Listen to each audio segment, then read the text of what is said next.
முதலாவது தேவனானவர் இந்த வார்த்தையை பேசுவதற்கு முன்னாடி எதற்காக இந்த ஒரு சிலுவையில் அறையப்பட்டார்? 7 வார்த்தை அறையப்படும் போது 7 வார்த்தைகளை பேசப்பட்டார். அவர் செய்யாத ஒரு பாவத்துக்காக சிலுவையில் அறையும் போது ஒரு 7 வார்த்தைகளை பேச. அந்த 7 வார்த்தைகளை ஒரு 3 விதங்களா பிரிச்சிருக்காங்க. முதல் 3 வார்த்தையை பிதாவோடும், அடுத்த 3 வார்த்தையை ஜனங்களோடும், கடைசியான ஒரு வார்த்தையை அருகில் உள்ள கண்ணர்களுக்காக பேசினார். வேதத்தை எடுத்து ஒன்று வாசிக்க கடவும். லூக்கா எழுதின சுவிசேஷம் 23ஆம் அதிகாரம் 34ஆம் வசனம் வழியாக சொல்லி முதல் பார்க்கணும். வாசிக்கிறீங்களா? அப்பொழுது இயேசு, பிதாவே இவர்களை மன்னியும், தாங்கள் செய்கிறது என்னதென்று அறியாதிருக்கிறார்களே என்று சொல்லுகிறார். என்ன சொல்லுகிறார்? அப்பொழுது பிதாவே இவர்களை மன்னியும். இந்த இடத்துல முதல்ல அவரோட பேச வார்த்தையானது மன்னிப்பை குறித்து பேசுகிறாரு. இந்த முதல் வார்த்தை மன்னிப்பு கொடுத்து பேசுறது எதற்காக இந்த மன்னிப்பு வார்த்தையை அவர் பேசினார்னா, இயேசுவானது கொல்கதா மலையில் அறையறது கொண்டு போகும்போது அவருடைய உடல்கள் என்ன பண்ணாங்கன்னா, 2 வாரினால் அடிக்க அந்த உடற்பட்ட நிலவாக மாற்றினாங்க. பார்த்தீங்களா? போர் சேவர்களுக்காக, அவர்களுக்காக அந்த மனதுருகி பேசிய வார்த்தை தான் மன்னிப்பு. அதே போல அவருடைய தலையில முழு மொழியை சூடு போது அந்த கடைசி அந்த ஒரு நிலையிலும் அவர்களுக்காக பரிந்து பேசணும் அந்த ஒரு வார்த்தை தான் மன்னிப்பு. அதே போல அவருடைய சிலுவையில் அறையும் போது 2 கைகள் அரைஞ்சாங்க. பார்த்தீங்களா? அறையும் போது தன் கைகள் அந்த ரத்தம் வடிய மக்களுக்கு, அதாவது தன்னை அறிந்த ஒரு போர் சேவர்களுக்காக அதை பேசிய ஒரு வார்த்தை தான் மன்னிப்பு என்ற ஒரு அர்த்தம் இருக்கிறது. இந்த மன்னிப்புங்கிற ஒரு வார்த்தைக்கு மறுபடியும் அதற்கு ஒரு நிகரான ஒரு வார்த்தை இருக்குது. மீகா எழுதின சுவிசேஷம் 7:18 இவ்வாறாக சொல்கிறது. ஒரு வாசிப்பாங்க. மீகா எழுதின சுவிசேஷம் 7ஆம் அதிகாரம் 18ஆம் வசனம், பேஜ் நம்பர் 1080. தமது சுதந்திரத்தில் மீதியானவர்களுடைய அக்கிரமத்தை பொறுத்து போதும். இந்த மன்னிப்பு இனி ஒரு வார்த்தை, மன்னிப்பு ஒரு வார்த்தைக்கு இனி ஒரு அனதரோட வார்த்தை, நம்முடைய பாவத்தின் அக்கிரமத்தை பொறுத்து மன்னிப்பது என்ற அர்த்தம். நம்ம வாழ்க்கையில செஞ்ச பாவங்களை பொறுத்து மறுபடியும் நம்ம இந்த இடத்துல நிற்க, நம்முடைய வாழ்க்கையை பழையது போல எல்லாம் மாற்றி நம்முடைய பாவங்களை அறிக்கை செஞ்சு இந்த இடத்துல ஒரு வந்ததுக்காக தான் ஒரு வார்த்தை தான் அக்கிரமத்தை பொறுப்பது. இந்த மன்னிப்பு ஒரு வார்த்தைய ஏன் நமக்கு பாவங்கிற ஒரு வார்த்தையை 3 விதமா நம்ம பிரிச்சுக்கலாம். நான் சீக்கிரம் முடிச்சிடுறேன். எனக்கு கொஞ்சம் பேசும்போது மலையாளம் ஸ்லாங் வரும். நான் பேசி பழகிறதுனால கொஞ்சம் ஸ்லாங் இருக்கும். கொஞ்சம் புரியலாம். முன்னாடி கேளுங்க.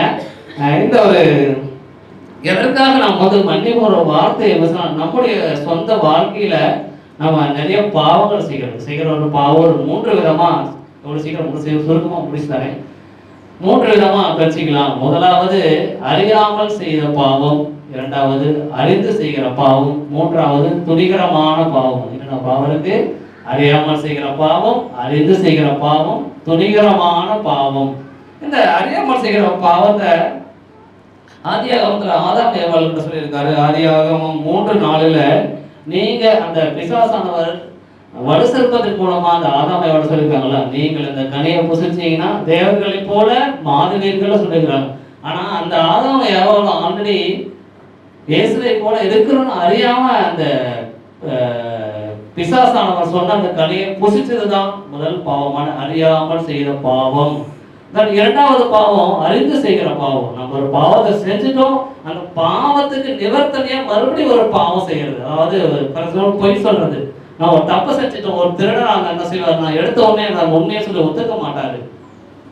ஒரு தப்பு செஞ்சிருப்பாரு, நான் செய்யவே இல்லை சொல்லிட்டு செஞ்ச பாவத்தை மறுபடியும் மறைக்கிறதுக்கு இனி ஒரு செய்கிற ஒரு பாவம் தான் அறியாமல் செய்யறதாகும். அதே போல 3வது ஒரு பாவம் செய்யறோம், அதுதான் துணிகரமான பாவம்.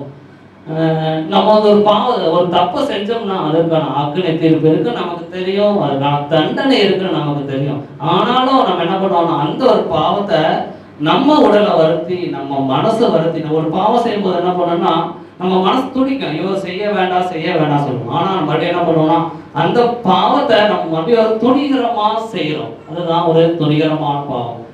பாவம் 3 பாவங்கள். முதலாவது அறியாமல் செய்த பாவம், ஆதாம் ஏவாள் செய்த பாவம். 2வது பாவமானது அறிந்து செய்கிற பாவம். அது வந்து ஒரு பாவத்தை செஞ்சு அந்த பாவத்தை மறைக்கிறதுக்காக இனி ஒரு செய்கிற பாவம், துணிகரமான பாவம். 3வது பாவமானது நம்ம உடலை வருத்தி செய்கிற ஒரு பாவம் தான், அது துணிகரமான பாவம். அல்லேலூயா.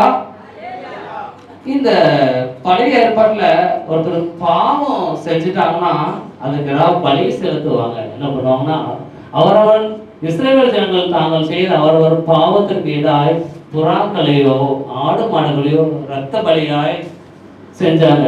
என்ன அவர் செய்த பாவங்கள் சின்ன பாவம் செஞ்சாங்கன்னா சின்னதா பலியிடுவாங்க, பெரிய பாவங்கள் செஞ்சாங்கன்னா பெரிதா பலியிடுவாங்க.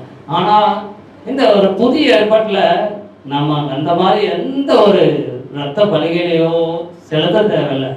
இயேசுவானவர் நமக்காக அந்த இரத்த பலியை செலுத்தி மீண்டும் நம்ம பழைய வாழ்க்கையை, எப்படி இழந்த வாழ்க்கையை மீண்டும் நம்ம திரும்பி வர்றதுக்காக, நமக்காக, நம்முடைய பாடுகளுக்காக, நம்முடைய சிந்தனைகளை இன்னும் நாம் உயர்ந்தவரை காணப்படுவதற்காக இயேசுவானவர் நமக்காக அந்த பாவத்தை மன்னிப்பதற்காக தன் சிலுவையில ரத்தம் சொன்ன நம்ம சொன்ன ஒரு முதல் வார்த்தையானது பிதாவே இவர்களை மன்னியும், பிதாவே இவர்களை மன்னியும்.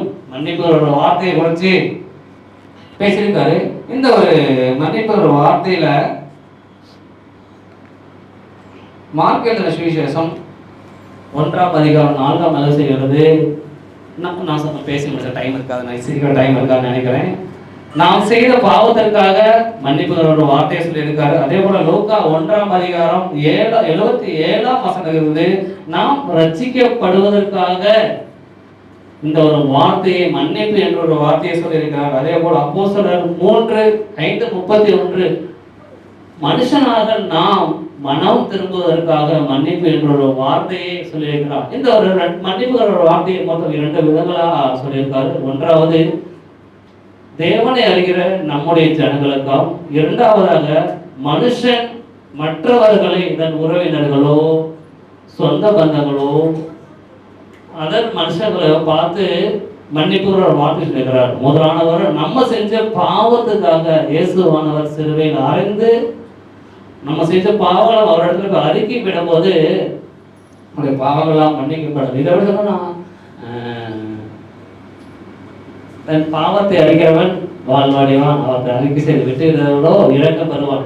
நம்ம செஞ்ச பாவத்தை அறிக்கிட்டோம்னா அந்த இடத்துல ஒரு நல்ல ஒரு வாழ்வு கிடைக்கும். அதே போல இது வந்து உலக பிரகாரமான ஒரு மன்னிப்புங்கிற ஒரு நம்ம பாவத்தை மன்னிச்சதுனால நமக்கு எதிராக மற்ற ஒரு உலகத்தார்கள் செய்த பாவங்களை நாம மன்னிக்கணும் சொல்லிட்டு அந்த பாவங்களை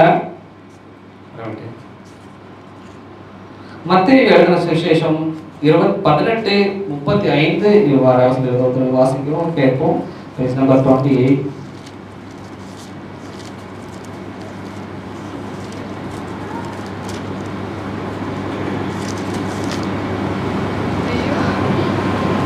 பேஜ் நம்பர் 28. மத்தேயு 18:35 நீங்களும் நான் வாசித்து முடிச்சுறேன். நீங்களும் அவனவன் தன் சகோதரனை செய்த தப்புகளை மனப்பூர்வமாய் மன்னியாமல் போனால் என் பரமபிதா உங்களுக்கு இப்படியே செய்வார். ஒருத்தர் நமக்கு எதிராக விரோதமா தப்பு செஞ்சாலோ பாவம் செஞ்சாலோ நாம அவங்களை மன்னிச்சாதான் நம்மளுடைய பரமபிதா மன்னிப்பார். நாம அவங்களை மன்னிக்காம இயேசுவே எங்களை மன்னிங்க சொன்னோம்னா அவ்வளோ சரி நம்ம மன்னிக்காது. இயேசுவானவர் நம்மளை இப்படி மன்னிச்சு நம்மளை மனுஷனால உயர்ந்த ஒரு ஸ்தானத்துல உயர்ந்த ஒரு இடத்துல எல்லாருக்கும் முன்னாலும் நாம் தலை நிமிர்ந்து வாழணும். அதே போல மற்றவர்கள் நம்ம செஞ்ச தப்புலையும் நம்ம மன்னிச்சா மட்டும்தான் நம்மளோட இயேசு இன்னும் நம்மளை அதிகமா உயர்த்தி மேன்மைப்படுத்தி பாதுகாத்து ஆசீர்வதித்து மேன்மைப்படுத்துவார். இந்த மன்னிக்கிறதுனால ஒரு சுருக்கமாக சொல்லலாம், ஒரு 6 நன்மை நமக்கு கிடைக்குது. அதாவது முதலாவது ஒரு நன்மை வந்து விடுதலை கிடைக்குது. ஒருத்தர் நமக்கு எதிராக வந்து தப்பு செஞ்சுட்டு அவர் வந்து மன்னிச்சிட்டோம்னா ஒரு நல்ல ஒரு விடுதலை கிடைக்குது. அதாவது 2 பேருக்குள்ள நல்ல ஒரு ஐக்கியம் கிடைக்கும், 2 பேருக்குள்ள நல்ல ஒரு உறவுகள் கிடைக்கும். இதுதான் முதலாவது. நம்ம வந்து மற்றவர்களை மன்னிக்கிறதுனால நம்மளும் நம்மளுடைய கஷ்டங்களை மறந்து விடுவிக்கப்படும், அவரும் நம்ம வந்து விடுவிக்கப்படும். 2வது நல்ல ஒரு ஒப்புரவாதல் கிடைக்குது. தனக்கு விரோதமாய் தன் சகோதரர்களோ உற்ற உறவினர்களோ நம்ம வந்து அவர் செஞ்ச பாவத்தை வந்து நம்ம மன்னிச்சிட்டோம்னா 2 பேருக்குள்ள ஒப்புரவாதல் கிடைக்கும். அதாவது மறுபடியும் அகேன்ஸ்ட் ஷேர் பண்ணுவாங்க, மறுபடியும் they are ready to share all their information, they are ready to share their love also. நல்ல ஒரு ஒப்புரவாதம் கிடைக்குது. 3வது இந்த ஒரு மன்னிப்புன்னு ஒரு நம்ம இருந்தவர் நம்ம மன்னிச்சோம்னா நமக்குள்ள ஒரு சமாதானம் கிடைக்கும். இல்லைன்னா நம்ம ஒரு மனசார ஒரு மன்னிக்கலைன்னா நமக்கு ஒரு சமாதானம் கிடைக்கும். அவருக்கு ஒரு சமாதானம் கிடைக்காது, நமக்கு ஒரு சமாதானம் கிடைக்கும். நம்ம செஞ்சு எதிராக இருக்கிறவர்கள் வந்து நல்ல ஒரு நம்ம செய்த பாவத்தை வந்து தவறை வந்து நம்ம மன்னிச்சோம்னா நமக்கு ஒரு சமாதானம் கிடைக்கும், அவர்களுக்கு ஒரு சமாதானம் கிடைக்கும். நிறையாவது ஒரு அடுத்த ஒரு எகெயின்ஸ்ட் ஒரு இந்த தப்பு செய்யும் போது அவர் யோசிப்பார், நம்ம இனிமேல் நம்ம இந்த மாதிரி செய்யக்கூடாது, நம்ம செஞ்சிருக்காக மன்னிப்பாடு இனியும் செய்யக்கூடாதுன்னு ஒரு நல்ல ஒரு சமாதானம் கிடைக்கும். அடுத்து நமக்குள்ள ஒரு பகை வந்து உடைக்கப்படும். இந்த ஒரு உறவினர் செஞ்ச தப்போ, நண்பர் செஞ்ச தப்போ நம்ம மன்னிச்சு மனப்பூர்வமாக தன் சகோதரோட உறவிலோ செஞ்ச தப்போ நம்ம மன்னிச்சிட்டோம்னா நமக்குள்ள அந்த ஒரு பகையெல்லாம் உடைக்கப்படும். எல்லா இப்பெல்லாம் சொல்லுவாங்கல்ல, நான் செத்தாலும் என்னோட வீட்டு வாசல் நெருக்கக்கூடாது சொல்லுவாங்க. அப்போ அந்த ஒரு வார்த்தையெல்லாம் நம்ம மேக்ஸிமம் யாரும் நம்ம யூஸ் பண்ணக்கூடாது. ஏன்னா அது வந்து தேவனுக்கு ஒரு பிரியமில்லாத ஒரு வார்த்தை எப்பவுமே. சரி, நிறைய போல நம்ம மற்ற விஷயம் பாவத்தை நம்ம மன்னிச்சோம்னா நமக்குள்ள ஒரு இழந்த அன்பை மீண்டும் ஒரு பெற முடியும். எந்த ஒரு கஷ்டத்துக்காக எந்த ஒரு பாடுகளுக்காக நம்ம அது தவறு செஞ்சுட்டா சொல்ல ஒரு மன்னிக்காமையே போனோம்னா மறுபடியும் அந்த இழந்த அன்பு நமக்கு கிடைக்காம போயிடும். நம்ம அதை செஞ்சு பாவங்களை மன்னிக்கும் போது நமக்கு இழந்த அன்பை மறுபடியும் பெற முடியும். அந்த 4வது புதிய வாழ்வு கிடைக்க முடியும். 2 பேரும் மன்னிக்காமையே இருந்தோம்னா நம்மளுடைய வாழ்க்கை இப்படியே தான் போகும். நம்மளை மறுபடியும் எடுத்து பேச ஆப்போசிட் வரும். 2 பேரும் மன்னிச்சிட்டோம்னா புதிய வாழ்வு ஒன்று கிடைக்கும். ஒரு 6 மணி நேரம் சொல்லியிருந்தேன். முதலாவது நம்ம வந்து மற்றவர்களை மன்னிக்கும் போது நம்மளுடைய வாழ்க்கையில நம்மளுடைய பர்சனல் வாழ்க்கையோ அல்லது குடும்ப வாழ்க்கையில நம்ம வந்து விடுவிக்கப்படுவோம். 2வது வந்து ஒப்புரவாதல். கணவர் மனைவிகளை சண்டை போட்டிருந்தாலும் 2 பேரும் ஒருத்தர் மன்னிக்கும் போது என்ன பண்ணணும், ஒப்புரவாகப்படும். 3வது சமாதானம் கிடைக்கணும். குடும்பத்திலையும் இன்னொரு சமாதானம் கிடைக்கும். நம்முடைய வேலை ஸ்தலங்களா இருந்தாலும் சரி, குடும்பங்களாக இருந்தாலும் சரி, மற்ற இடங்கள்ல இருந்தாலும் எல்லாரும் ஒரு மன்னிக்கப்படும் போது ஒரு தப்பு செஞ்சுட்டோம்னா வந்து மனப்பூர்வமா வந்து அவர் கேட்கும் போது நமக்கு ஒரு சமாதானம் கிடைக்கப்படும். 3வது நமக்குள்ள அந்த 4வது நமக்குள்ள பகை உடைக்கப்படும். என்னது? பகை உடைக்கப்படும். 5வது நம்ம இழந்த அன்பை மீண்டும் பெற முடியும். 6வது நமக்குள்ள ஒரு புதிய வாழ்வு, புதிய வர்த்தனம், புதிய வாழ்வு நமக்குள்ள கிடைக்கப்படும். இல்லையா? டைம்லாம் சொல்லிட்டாங்க, அதனால சீக்கிரம் நான் முடிச்சு கொடுக்குறேன். தேங்க்யூ.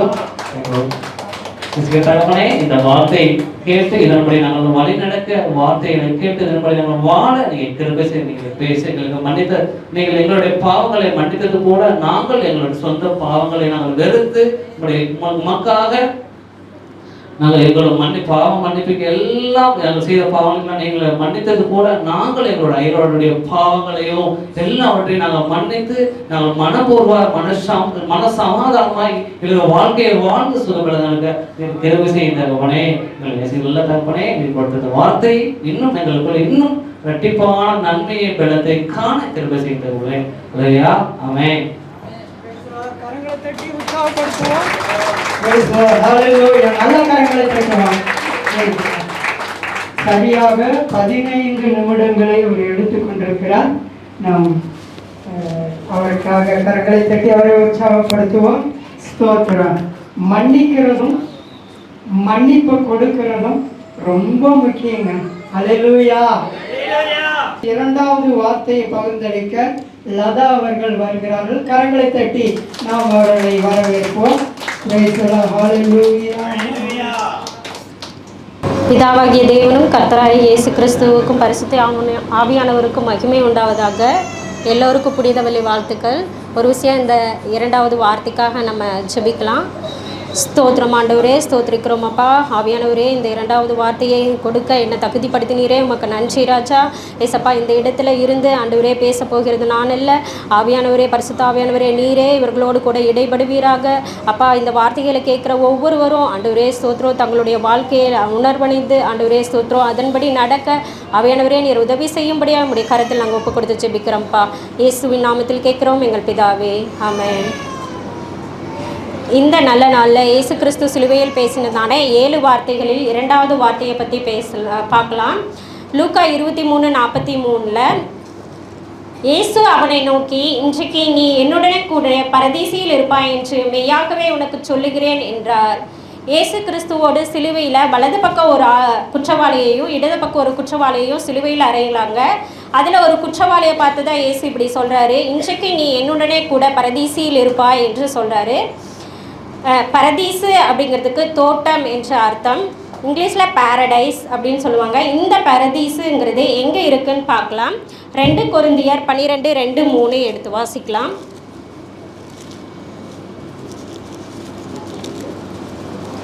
கிறிஸ்துவுக்குள்ளான ஒரு மனுஷனை அறிவேன். அவன் 14 வருஷத்திற்கு முன்னே 3ஆம் வானம் வரைக்கும் எடுக்கப்பட்டான். அவன் சரீரத்தில் இருந்தானோ சரீரத்துக்கு புறம்பே இருந்தானோ அதை அறியேன், தேவன் அதை அறிவார். அந்த மனுஷன் பரதீசிக்குள் எடுக்கப்பட்டு மனுஷர் பேசப்படாததும் வாக்கு கெட்டாதுமான வார்த்தைகளை கேட்டான் என்று அறிந்திருக்கிறேன் என்றார். இந்த பரதீசு என்பது இந்த 3ஆம் வானத்தில் இருக்குன்னு சொல்லி நிறைய வேத வல்லுநர்கள் சொல்லியிருக்காங்க. இந்த பரதீசு இந்த குற்றவாளியானவனுக்கு எப்படி கிடைச்சதுங்கிறத பற்றி பார்க்கலாம். இந்த குற்றவாளியானவன் இடத்துல 4 காரியம் இருந்தது. இந்த குற்றவாளியான இடத்துல 4 காரியம் இருந்தது. அது என்னென்ன காரியங்கிறத பற்றி பார்க்கலாம். முதலாவது காரியம் வாசிக்கலாம். லூக்கா 23:39 அன்றியும் சிலுவையில் அறையப்பட்டிருந்த குற்றவாளிகளில் ஒருவன், நீ கிறிஸ்துவானால் உன்னையும் எங்களையும் ரட்சித்துக்கொள் என்று அவரை இகழ்ந்தான். ஒரு குற்றவாளியானவன் இயேசு கிறிஸ்துவை பார்த்து சிலுவையிலே இகழ்கிறார். அடுத்ததாக தொடர்ந்து வாசிக்கலாம். மற்றவன் அவனை நோக்கி, நீ இந்த ஆக்கினைக்குட்பட்டு இருந்தும் தேவனுக்கு பயப்படுகிறதில்லையா என்று கேட்குறான். இவன் தேவனுக்கு பயப்பட்டதுனால, முதலாவதாக அவன் தேவனுக்கு பயப்பட்டிருந்தான். தேவனுக்கு பயப்பட்டதுனால அவன் மற்ற குற்றவாளியை பார்த்து கேட்குறான், நீ தேவனுக்கு பயப்படுகிறது இல்லையா அப்படின்னு கேட்குறான். இன்றைக்கு நம்ம எத்தனை பேத்துக்குள்ளாக தேவ பயம் இருக்குது? நம்ம ஒரு விஷயம் நினச்சி பார்க்கலாமா? நம்ம தேவ பயம் உள்ளவர்களாக இருந்தோம்னா தீமையான எந்த ஒரு காரியத்தையும் நம்மளுடைய வாழ்க்கையில் நம்ம செய்ய மாட்டோங்க. தீமையான எந்த ஒரு செயலையும் செய்ய நம்ம வாழ்க்கையில் நம்ம இடம் கொடுக்கவே மாட்டோங்க. எல்லாவற்றிலும் நம்ம உண்மை உள்ளவர்களாக இருப்போம். தேவ பயம் நமக்குள்ளே இருந்துச்சுன்னா பொய் சொல்லவோ பிறகு விரோதமாக பேசுகிறதோ எந்த ஒரு தீமையான காரியத்தையும் நாங்கள் நினச்சி கூட பார்க்க மாட்டோம். தேவ பயம் உள்ளவர்களாக இருந்தோம்னா சபைக்கு என்றைக்குமே நம்ம தாமதமாகவே வர மாட்டோம். இது எனக்கும் சேர்த்து தான் ஆண்டவர் சொல்கிறாரு. சபைக்கு நம்ம ஏன் தாமதமாக வர மாட்டோம்னா, தேவன் நமக்கு முன்னாடி அங்கே இருப்பாருங்கிற அந்த பயம் நமக்குள்ளே இருந்துச்சுன்னா நம்ம ஒரு நாளும் சபைக்கு தாமதமாக வர மாட்டோம். இனி தேவ பயம் உள்ளவர்களாய் ஒவ்வொரு நாளும் நினைத்து எல்லா காரியங்களிலும் உண்மையுள்ளவர்களாய் இருந்தோம்னா நமக்கு இந்த பரதீசி என்பது நிச்சயமாய் கிடைக்கும். இரண்டாவதாக வாசிக்கலாம். லூக்கா 23:41 நாமோ நியாயப்படி தண்டிக்கப்படுகிறோம், நாம் நடப்பித்தவைகளுக்கு தக்க பலனை அடைகிறோம். சாதவனையும் நடப்பிக்கவில்லையே என்று அவனை கரிந்து கொண்டு போதும். ஆமென்.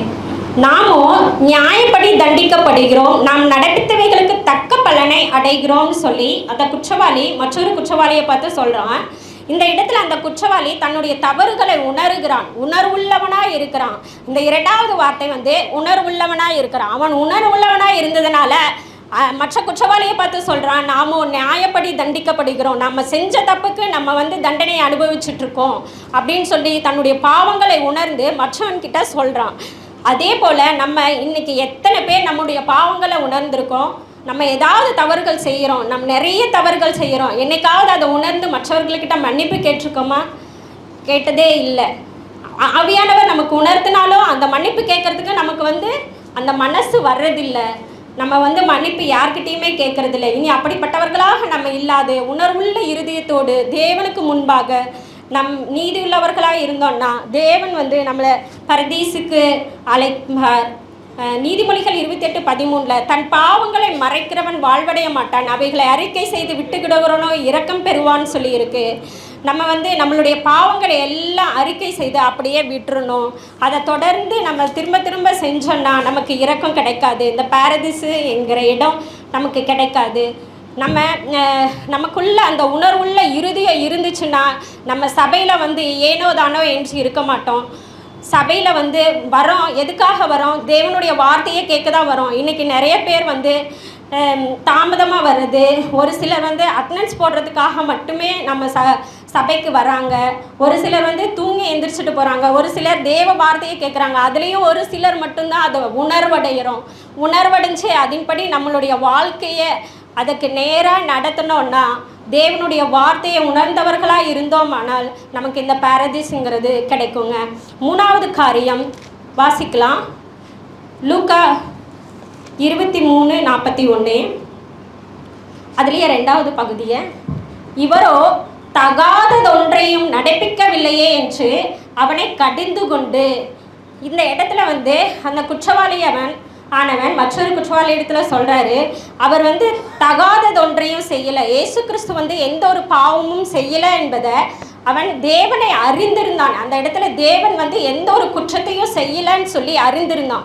இயேசு கிறிஸ்துவ சிலுவையில் அறையும் போது அவர்களை சுற்றி இருந்தவங்க எல்லாருமே அவரை பார்த்து நிந்திச்சாங்க, தூஷிச்சாங்க, தவறாக பேசினாங்க. ஆனாலும் அந்த குற்றவாளிக்கு தெரியுது இயேசு கிறிஸ்து தகாததொன்றையும் அவர் செய்யலைங்கிறத அவன் அறிந்திருந்தான். இன்றைக்கு நம்ம ரட்சிக்கப்பட்டு கிறிஸ்துவுக்குள்ளே வந்து எத்தனை வருஷம் ஆகுதுங்க? நம்ம தேவனை அறிஞ்சிருக்கிறோமா? ரோமர் 1:21 வாசிக்கலாம்.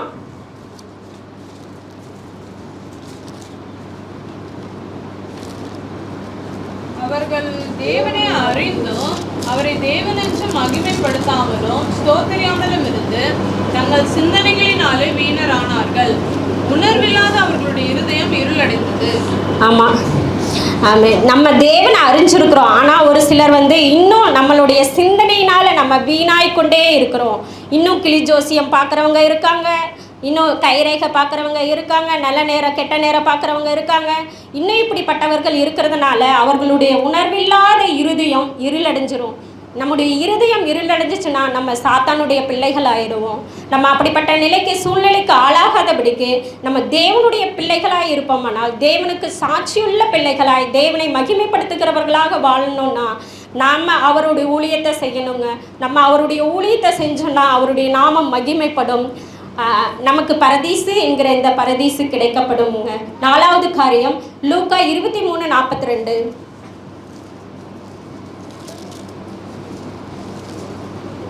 இயேசுவை நோக்கி, ஆண்டவரே, நீர் உம்முடைய ராஜ்யத்தில் வரும்போது அடியேனை நினைத்தருளும் என்றார். ஆமென். இந்த குற்றவாளி அவனவன் கள்ளன் கிட்ட பேசி முடிச்சுட்டு இயேசுவை பார்த்து கேட்குறான், நீர் உம்முடைய ராஜ்யத்தில் வரும்போது அடியேனை நினைத்தருளும் என்றான். அவருடைய ராஜ்யத்தில் வரும்போது அடியேனை நினைச்சருளும்னு சொல்லி கேட்குறான். தேவனுடைய ராஜ்யம் ஒன்று இருக்குதுங்கிறத அவன் விசுவாசிச்சாங்க. இன்னைக்கு நம்ம எத்தனை பேர் வந்து தேவனுடைய ராஜ்யத்தை விசுவாசிக்கிறோம்? இன்றைக்கு மறிச்சோம்னா நம்ம பரலோகம் போவோங்கிற யாராவது விசுவாசத்தோடு இருக்கிறீங்களா? நம்மளுக்குள்ள அந்த விசுவாசம் இருக்கிறதா? தானியேல் 2:44 எடுத்துக்கலாம்.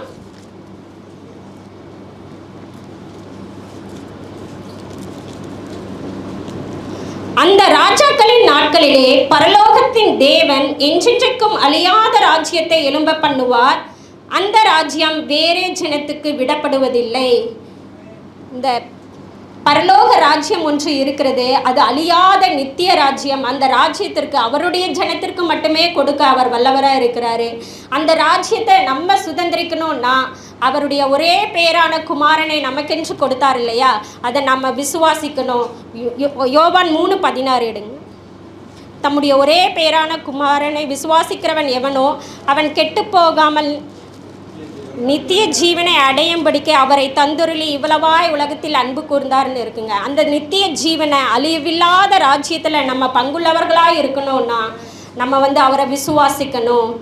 இந்த 4 காரியங்களும் நம்மளுடைய வாழ்க்கையில் இருந்ததுன்னா நம்ம நிச்சயமாய் பரதீசு என்கிற அந்த இடத்திற்கு போக உரிமையுள்ளவர்களாக இருக்கிறோங்க. இந்த பரதீசில் என்ன இருக்குன்னு பார்க்கலாம். வெளிப்படுத்துதல் 2:7.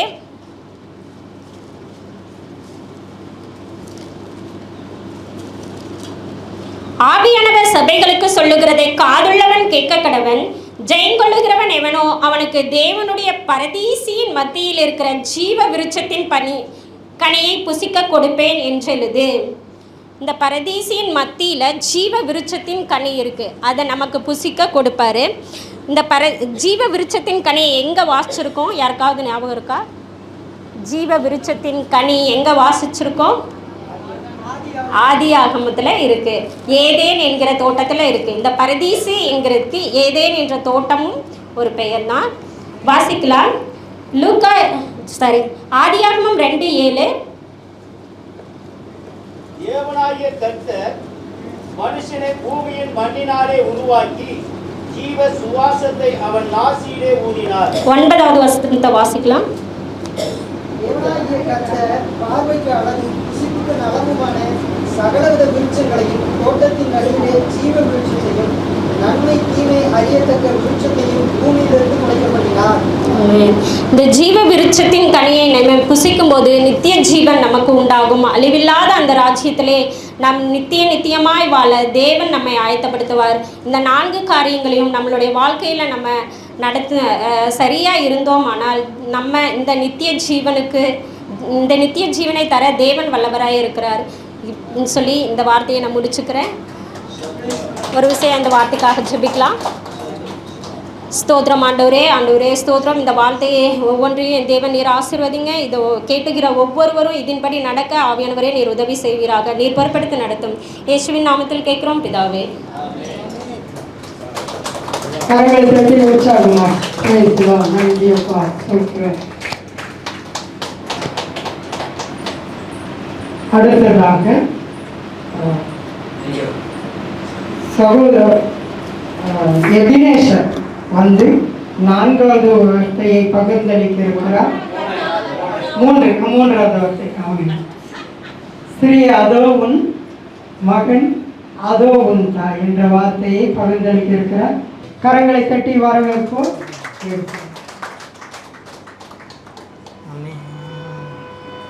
சீட்டு யோனாவின் பேருக்கு விழுந்தது, எல்லாரும் சேர்ந்து யோனாவை தூக்கி கடலில் போட்டாங்க அப்படிங்கிற மாதிரி ஆயிடுச்சு. இந்த நாள் ஒரு நல்ல நாள், கர்த்தர் உண்டு பண்ணின நாள். இதில் பைபிளில் ஒரு வசனம் இருக்குது. ஏசாயா 63:8 எடுக்க வேணாம், நானே வாசிக்கிறேன். அவர்கள் என்னுடைய ஜனங்கள் என்று சொல்லி அவர்களுக்கு இரட்சகரானார் அப்படிங்கிற ஒரு வசனம். நமக்கெல்லாம் அவர் ஏன் அடிக்கப்பட்டார் அப்படின்னா நம்மெல்லாம் அவருடையவர்கள் அப்படிங்கிற ஒரு விதத்தில் தான் அவர் அடிக்கப்பட்டிருக்கார். அவர்கள் என்னுடையவர்கள். அவர்கள் அதுக்கு கீழே இன்னொரு வார்த்தை போட்டிருக்குது, அவர்கள் வஞ்சனை செய்யாதிருக்கும் பிள்ளைகள் என்று சொல்லி அவர்களுக்கு இரட்சகர் ஆனார் அப்படின்னு போட்டிருக்கு. நம்மளை எல்லாம் அவருடைய பிள்ளைகளாய் நினைத்து நம்மளுடைய பாவத்திற்காக நம்மளுடைய மற்ற காரியங்களுக்காக அவர் மரித்தார், நம்முடைய தகப்பனாக இருக்கிறார். ஸோ இந்த நாளில் கர்த்தர் உண்டு பண்ணின நாளாக இருக்கிறதுனால இந்த நாளில் நம்ம களி கூறுவோம். ஏன்னா இது கஷ்டத்தின் நாள், துக்கத்தின் நாளில் இந்த நாள் இல்லைன்னா இதுக்கு முன்னாடி வர கிறிஸ்மஸுக்கும் அர்த்தம் இல்லை, இதுக்கப்புறம் வர ஈஸ்டருக்கும் அர்த்தம் இல்லை. இந்த நாள் தான் கிறிஸ்துவத்தினுடைய அடித்தளம். அவர் நமக்காக மரிக்கவே வந்தார். அதனால் இந்த நாளில் நம்ம சந்தோஷமாக இருப்போம். ஏன்னா அவர் வாயை திறந்து அவர் சொன்னது என்னென்னா, என்னுடைய பிறந்த நாளை நினைவு கூறுங்கள், உயிர்த்தெழுதல் நாளை நினைவு கூறுங்கள் அப்படின்லாம் சொல்ல, என்னுடைய மரணத்தை நினைவு கூறுங்கள் அப்படின்னு தான் சொன்னார். அவருடைய மரணத்தை அனுதினமும் நினைவு கூறுவது நம்முடைய கடமையாக இருக்கிறது. அதனால் எடுத்துக்குவோம். யோவான் எழுதின சுவிசேஷம் 19வது அதிகாரம் 26 27. அப்பொழுது இயேசு தம்முடைய தாயையும் அருகே நின்ற தமக்கு அன்பாயிருந்த சீசனையும் கண்டு தம்முடைய தாயை நோக்கி, ஸ்திரியே அதோ உன் மகன் என்றார். பின்பு அந்த சீசனை நோக்கி, அதோ உன் தாய் என்றார். அந்நேரம் முதல் அந்த சீசன் அவளை தன்னிடமாய் ஏற்றுக்கொண்டார். ஆமே. இந்த வார்த்தை தம்முடைய தாயை குறித்து அவர் சொல்லியிருக்கிறார். ஸ்திரியே அதோ உன் மகன் என்றார். இந்த சீசனை நோக்கி அதோ உன் தாய் அப்படின்னார். ஏன் அதாவது இந்த வார்த்தையை ஏன் தன்னுடைய அம்மாவை பார்த்து தன்னுடைய அம்மாவுக்கு இன்னொரு மகன் தேவை அப்படிங்கிற சூழ்நிலைக்குள்ளே அவர் ஏன் வரார் அப்படின்னு நான் கேட்குறேன். ஏன் அப்படின்னா அவருக்கு வேற மகன்கள் இல்லையா? வேற அவங்கள பார்த்துக்கிறதுக்கு யாரும் இல்லையா? வேற பார்த்துக்கிறதுக்கு யாருமே இல்லையா? இருந்தார்கள். 3 சகோதரர்கள் அவருக்கு அப்புறம் இருந்தாங்க. அதுக்கப்புறம் சகோதரிகள் இருந்தாங்க. பெரிய குடும்பம். இன்னும் சொல்லப்போனால் இயேசுவானவர் ஊழியத்துக்கு போய் கொண்டிருக்கும் போது அவங்க வீட்டில் வச்சு தான் மரியாள் அம்மாவை பார்த்துக்கிட்டு இருந்தாங்க. வசனம் சொல்லுகிறது, அவருடைய சகோதரரும் அவருடைய தாயாரும் அவரை பார்க்க வந்தார்கள் அப்படின்னு. அப்போ அவர் அந்த ஊர் வழியாக வரும்போது அவரை பார்க்க அவருடைய சகோதரர்கள் அவங்க அம்மாவை கூப்பிட்டு வந்திருக்காங்க. அப்படின்னா அவங்க தான் வச்சு அவங்கள பார்த்துக்கிட்டு இருந்திருக்காங்க. 3 வருஷம் அவர் இல்லாதப்போ பார்த்துக்கிட்டு தெரிஞ்ச அவங்களுக்கு அவர் இல்லாதப்பையும் அவரை பார்த்துக்க தெரியாதா? தெரியும். ஆனால் ஏன் அந்த இடத்துல சொன்னார்? இல்லை, இப்போ கேட்குறேன், யோவானுக்கு தாய் இல்லையா? யோவானுக்கு ஒரு தாய் தேவைன்னுங்கிற முடிவுக்கு அவர் ஏன் வந்தார்? வேதம் சொல்லுகிறது யோவானுக்கு ஒரு தாய் இருந்தாங்க. ஏசப்பா இருந்த காலத்திலே யோவானுக்கும் தாயும் இருந்தாங்க. மரியாளமா பார்த்துக்கிறதுக்கு இன்னும் நிறைய பசங்களும் இருந்தாங்க. ஆனால் அந்த இவங்க பையன் அப்படிங்கிற ஒரு சூழ்நிலையை ஆண்டவர் ஏன் உருவாக்குனார் நான் கேட்குறேன் கேள்வி.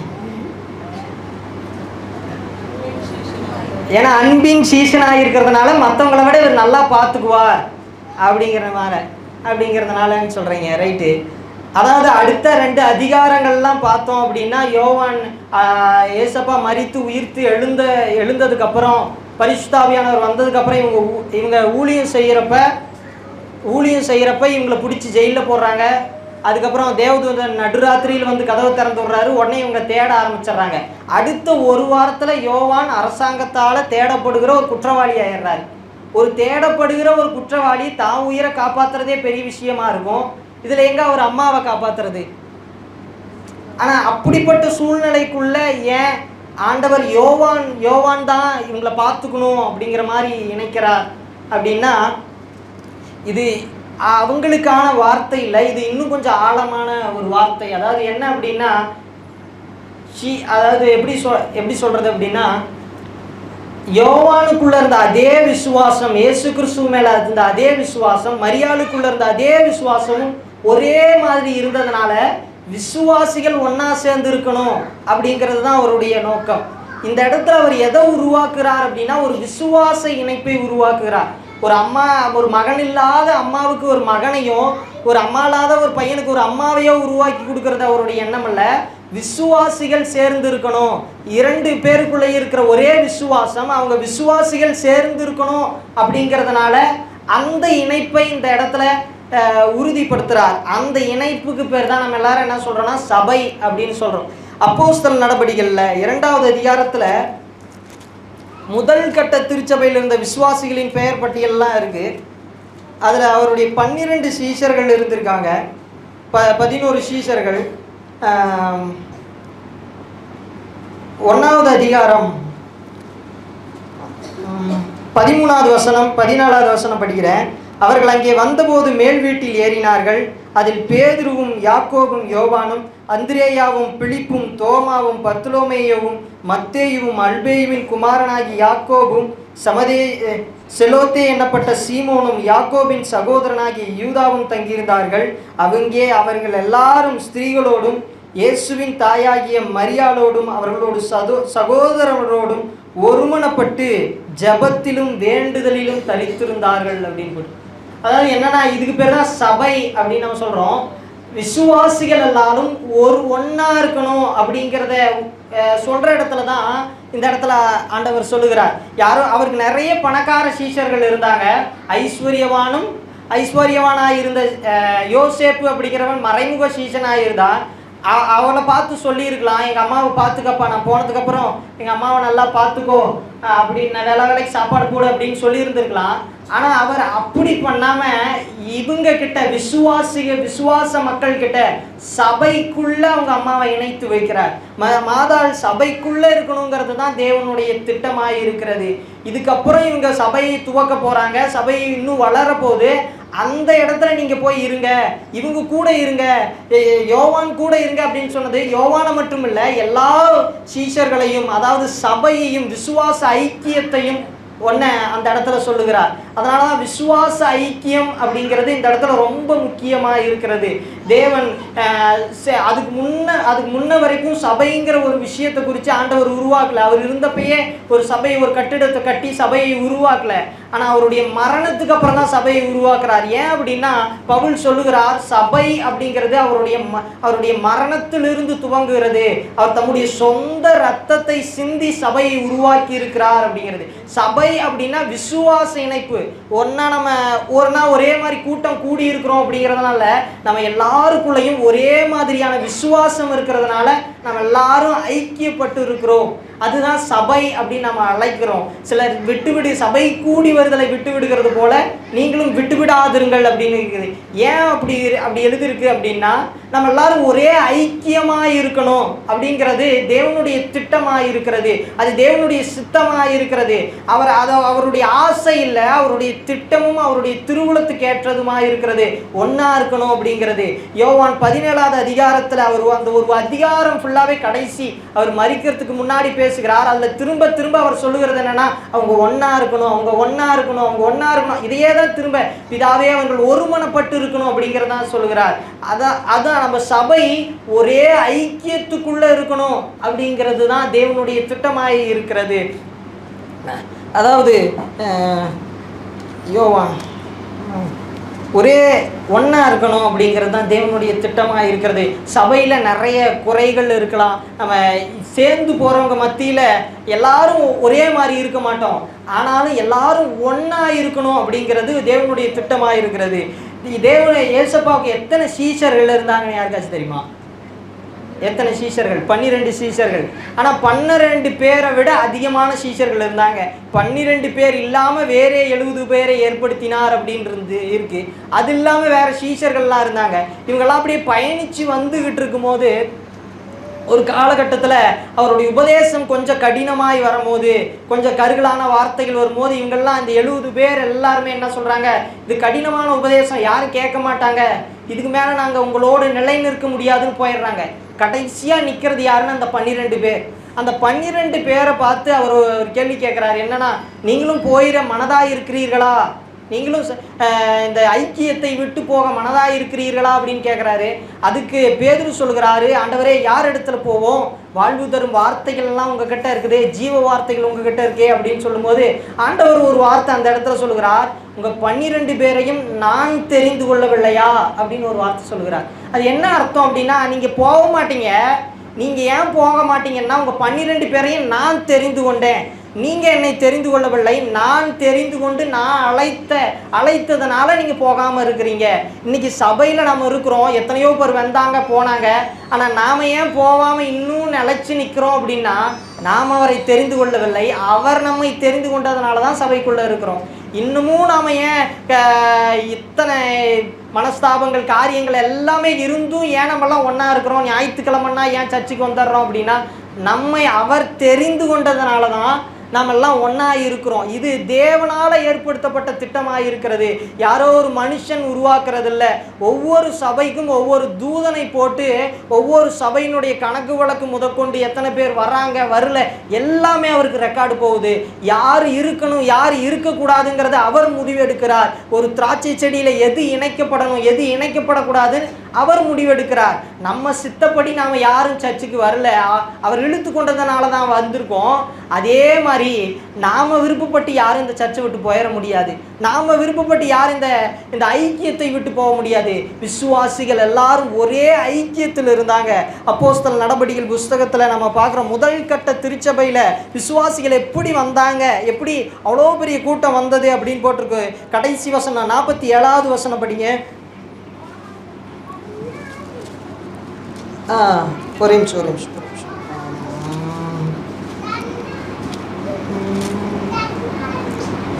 47வது வசனம்.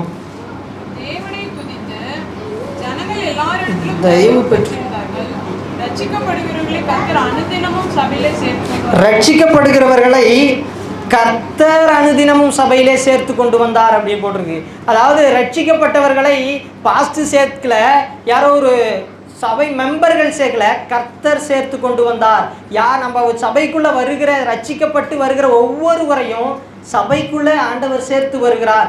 அப்படி நம்ம வந்தவங்க எல்லாரையும் யார் சேர்த்துருக்கிறார்னா ஆண்டவர் சேர்த்துருக்கிறார். அப்போ விசுவாச ஐக்கியம் அப்படிங்கிறது ரொம்ப முக்கியமாக இருக்குது. ஏன் விசுவாச ஐக்கியம் ரொம்ப முக்கியமாக இருக்குன்னா, வேதத்தில் ஒரு வசனம் போட்டிருக்கு, ஒருவன் 1000 பேரையும் 2 பேர் 10,000 பேரையும் 10,000 பேரையும் துரத்துவாங்க அப்படின்னு போட்டிருக்கு. அவன் தனித்தனியாக இருக்கிற மாதிரிக்கும் இவன் 1000 துரத்துவான், அவன் 1000 துரத்துவான், 2000 தான் கணக்கு. ஆனால் 2 பேரும் ஒன்றா சேர்ந்துட்டாங்கன்னா 10,000 துரத்துவாங்க. நம்ம ஏன் ஒன்றா இருக்கணும் அப்படிங்கிறது முக்கியம்னா, நம்ம அதிகமாய் கனி கொடுக்கறதற்கு. நம்ம ஏன் கர்த்தரோடு இணைத்திருக்கிறது முக்கியம்னா, நம்ம இன்னும் அதிகமாய் கனி கொடுக்கறதுக்கு. நம்ம ஏன் தனித்தனியாக இல்லாமல் எல்லாம் ஒன்றா இணைந்திருக்கோம், எது பண்ணாலும் ஒன்றா சேர்ந்து பண்ணுறோம், ஐக்கியத்தில் ஒருமனப்பட்டு இருக்கணும்னா, நம்ம அதிக பேரை அதிக கனிகளை கொடுக்கறதுக்கு, அதிக சாத்தானை துரத்துகிறதற்கு. அது சாத்தானுக்கு தெரிஞ்சதுனால தான் நம்மளை எல்லாரையும் ஒவ்வொரு விஷயத்துலையும் மனஸ்தாபத்தை கொடுத்து நம்மை பிரித்து கொண்டு வருகிறார். அதனால தான் நம்ம எல்லாம் ஒன்றா இருந்தால் ஜெயிச்சிருவாங்க அப்படிங்கிறதுனால தான் சாத்தான் நம்மை பிரித்து கொண்டு வருகிறார்.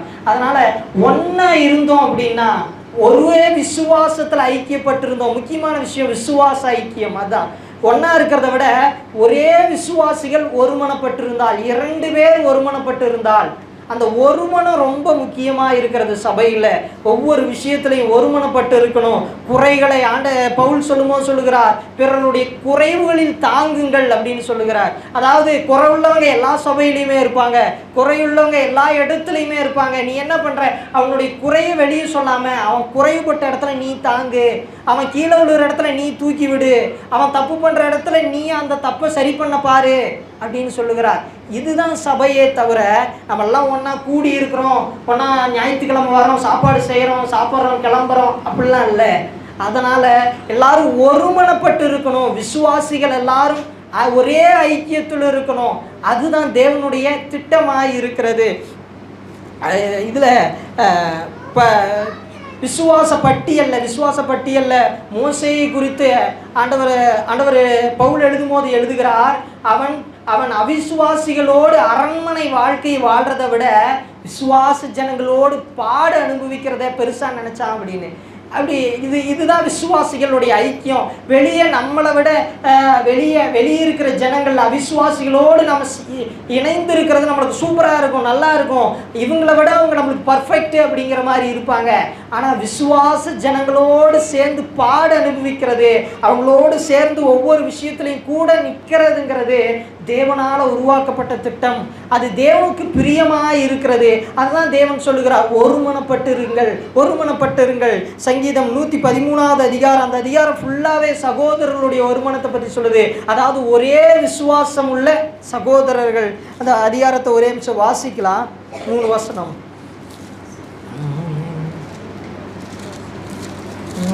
சங்கீதம் 133 சாரி. இதோ சகோதரர்கள் ஒருமித்து வாசம் பண்ணுகிறது எத்தனை நன்மையும் எத்தனை இன்பமுமாக இருக்கிறது.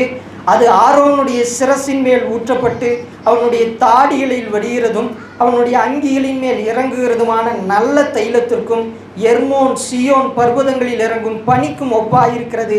அங்கே கர்த்தர் என்றென்றைக்கும் ஆசீர்வாதத்தையும் ஜீவனையும் கட்டளையிடுகிறார். அல்லேலூயா, ஆமென், ஆமென். சகோதரர்கள் ஒருமித்து வாசம் பண்ணுகிறது, ஒரே விசுவாசத்தில் இருக்கிறவங்க ஒன்றா ஐக்கியப்பட்டு இருக்கிறது எத்தனை இன்பமாக இருக்கிறது. ஏன் எத்தனை இன்பமாக இருக்கிறதுனா, அது அந்த 10,000 கணக்கு. தனித்தனியாக இருக்கிற வரைக்கும் அவங்கவுங்க திறமைக்குரியது தான் துரத்துவாங்க. ஆனால் ஒன்றா இருந்தால் தேவனுடைய பிரசன்னம், தேவனுடைய வல்லமை அந்த இடத்துல இன்னும் அதிகமாக இருக்கிறது. ஒருமனம்தான் தேவனுடைய குணம். தேவன்கிட்ட பிதா குமாரன் பரிசுத்த ஆவியானவர்னு சொல்கிறோம். பிதா குமாரன் பரிசுத்த ஆவியானவர் அவரே தான். ஆனால் அவருக்குள்ளேயே அவர் எவ்வளவு ஒருமனமாக இருக்கிறார், எவ்வளவு அவருக்குள்ளேயே அவர் எந்த அளவுக்கு ஒருத்தர் செய்கிறத இன்னொருத்தர் அங்கீகரிச்சுக்கிறாங்க, ஒருத்தர் யோசிக்கிறதா இன்னொருத்தர் யோசிக்கிறாங்க, ஒருத்தர் பேசுகிறதா இன்னொருத்தர் செய்கிறாங்க. ஒரு விஷயம் பண்ணும்போது 3 பேரும் ஒருமனப்பட்டிருக்கிறார்கள் அப்படின்னு. தேவனுக்குள்ளேயே அந்த குணம் இருக்கிறதுனால தான் இன்னைக்கு தேவன் அந்த குணத்தை நமக்குள்ளே எதிர்பார்க்கிறார். சபைக்குள்ள ஒருமனம் இருக்கணும், விசுவாசிகள் எல்லாரும் ஒருமனப்பட்டு இருக்கணும், விசுவாசத்தில் ஒருமனப்பட்டு இருக்கணும். அடுத்த வசனம் சொல்லுகிறது, அது ஆரோனுடைய சிரசின் மேல் ஊற்றப்பட்டு, ஆரோன் யாருன்னா பிரதான ஆசாரியன், மகா பரிசுத்த ஸ்தலத்துக்குள்ள பிரவேசிக்கிற பிரதான ஆசாரியன்.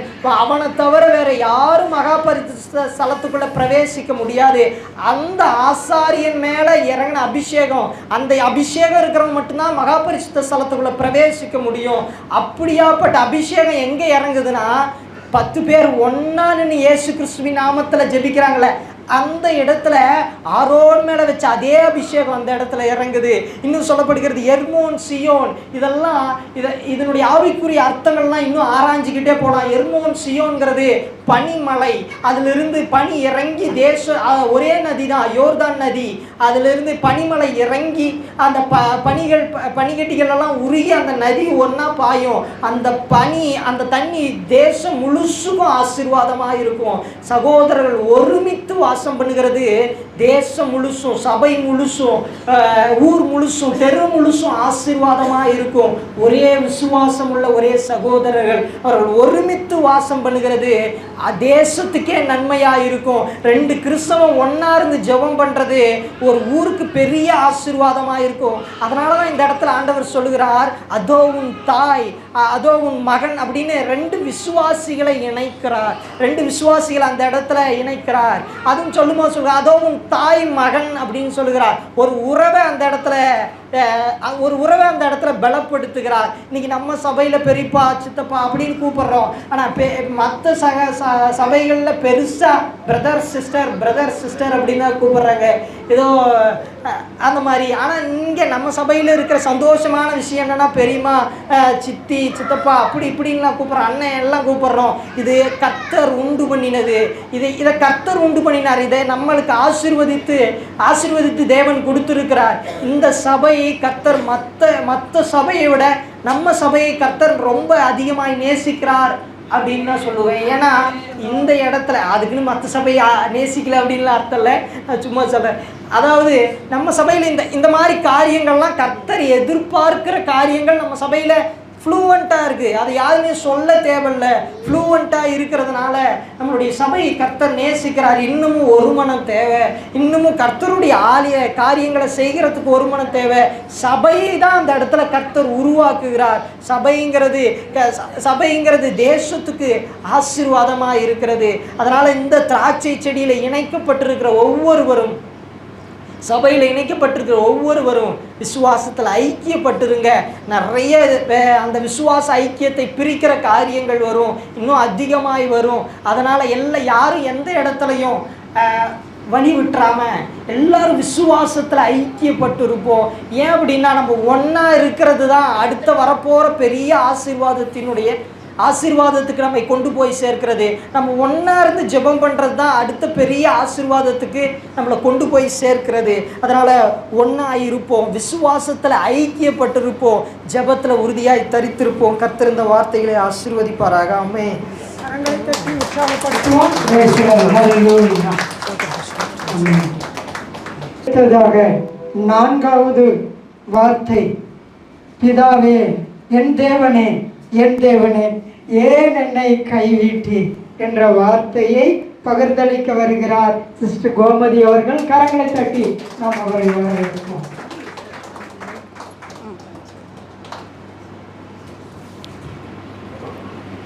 கர்த்தருடைய பரிசுத்த நாமத்திலே உங்கள் அனைவருக்கும் என் அன்பின் ஸ்தோத்திரங்களை தெரிவித்துக் கொள்கிறேன். இயேசு கிறிஸ்து சிலுவையிலே மொழிந்த 4வது வார்த்தையை பற்றி தியானிப்போம். மார்க் எழுதின சுவிசேஷ புஸ்தகம் 15வது அதிகாரம் 34வது வார்த்தையை படிப்போம்.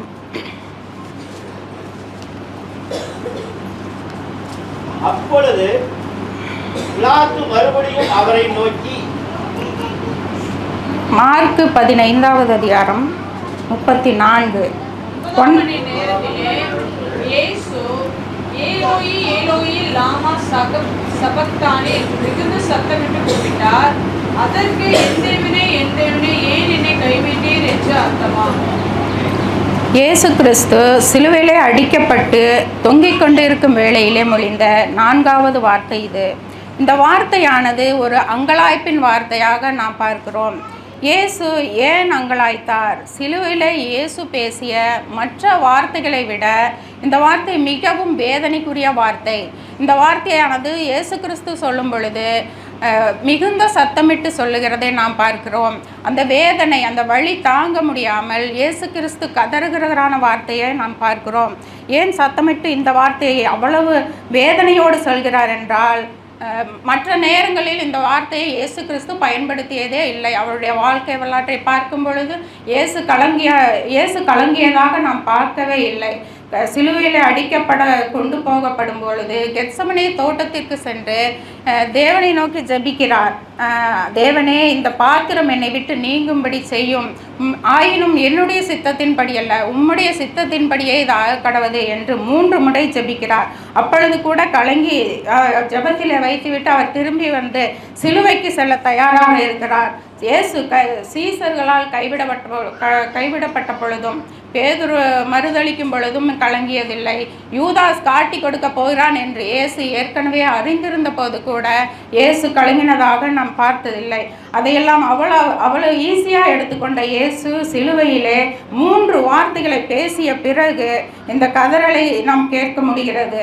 சிலுவையிலே அடிக்கப்பட்டு நிந்தனைகள், அவமானங்கள், சவுக்கடிகள், தலையிலே முள்கிரீடம் சூடப்பட்ட பொழுது கூட விழாவிலே ஈட்டி பாய்ச்சி அவர்கள் துன்புறுத்தும் பொழுது கைகள் கால்களில் ஆணிகள் அடித்து ரத்தம் வழிய சொட்ட சொட்ட இருந்த இயேசு கிறிஸ்து அதுவரை அமைதியாக இருக்கும் பொழுது இந்த 4வது வார்த்தையை பேசும் பொழுது ஏன் பரிதவிக்கிறார் என்று நாம் யோசித்து பார்க்க வேண்டும்.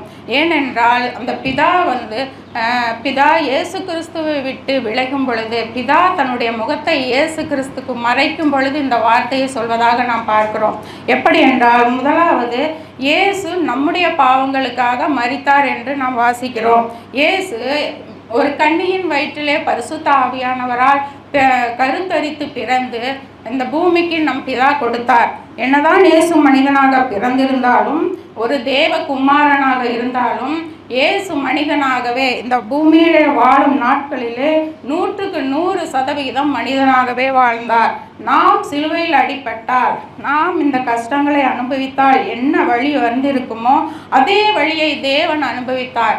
அவருடைய தேவன் குமாரன் என்பதற்காக அவர் வலிக்காமல் எல்லாம் இல்லை. அதனால் அந்த பாவத்தின் பாரம் தாங்காமல் இந்த இயேசு கதறுகிறதை பார்க்கிறோம். கிறிஸ்தவ கொள்கை, அதாவது தெய்வத்தை, இயேசு கிறிஸ்துவை கிறிஸ்துவாக ஏற்றுக்கொள்ளாத மக்கள், இயேசு கிறிஸ்துவுக்கு எதிரான கொள்கை கொண்ட மக்கள் என்ன சொல்லுகிறார்கள் என்றால், அந்த காலத்தில் சொல்லியிருக்கிறார்கள், கிறிஸ்து மயக்க நிலையில் இருந்தார், வேறு ஒரு தேவ தூதன் தான் சிலுவையில் அவருக்காக அடிக்கப்பட்டார் என்று வதந்திகளை கிளப்பி கொண்டிருந்தார்கள். அப்போது இந்த வார்த்தையானது, இந்த வேதனையின் வார்த்தையானது நமக்கு உறுதி செய்கிறது. ஏனென்றால் இவ்வளவு கொடுமைகளை அனுபவித்த இயேசு சிலுவையில் கதறுகிறார் என்றால் இந்த வார்த்தையை வைத்து அவர்தான் சிலுவையில் அறைக்கப்பட்டார் என்பது நமக்கு உறுதியாகிறது. சிலுவையில் ஏன் இயேசு இந்த கூக்குரலை இட்டார் என்றால், தேவன் இயேசுவை ஏன் கைவிட வேண்டும்? நம்முடைய பாவங்கள் அனைத்தும் அவர் மேல் சுமத்தப்பட்டதின் பாரம் தாங்காமல் அவர் சிலுவையிலே கதறுகிறார்.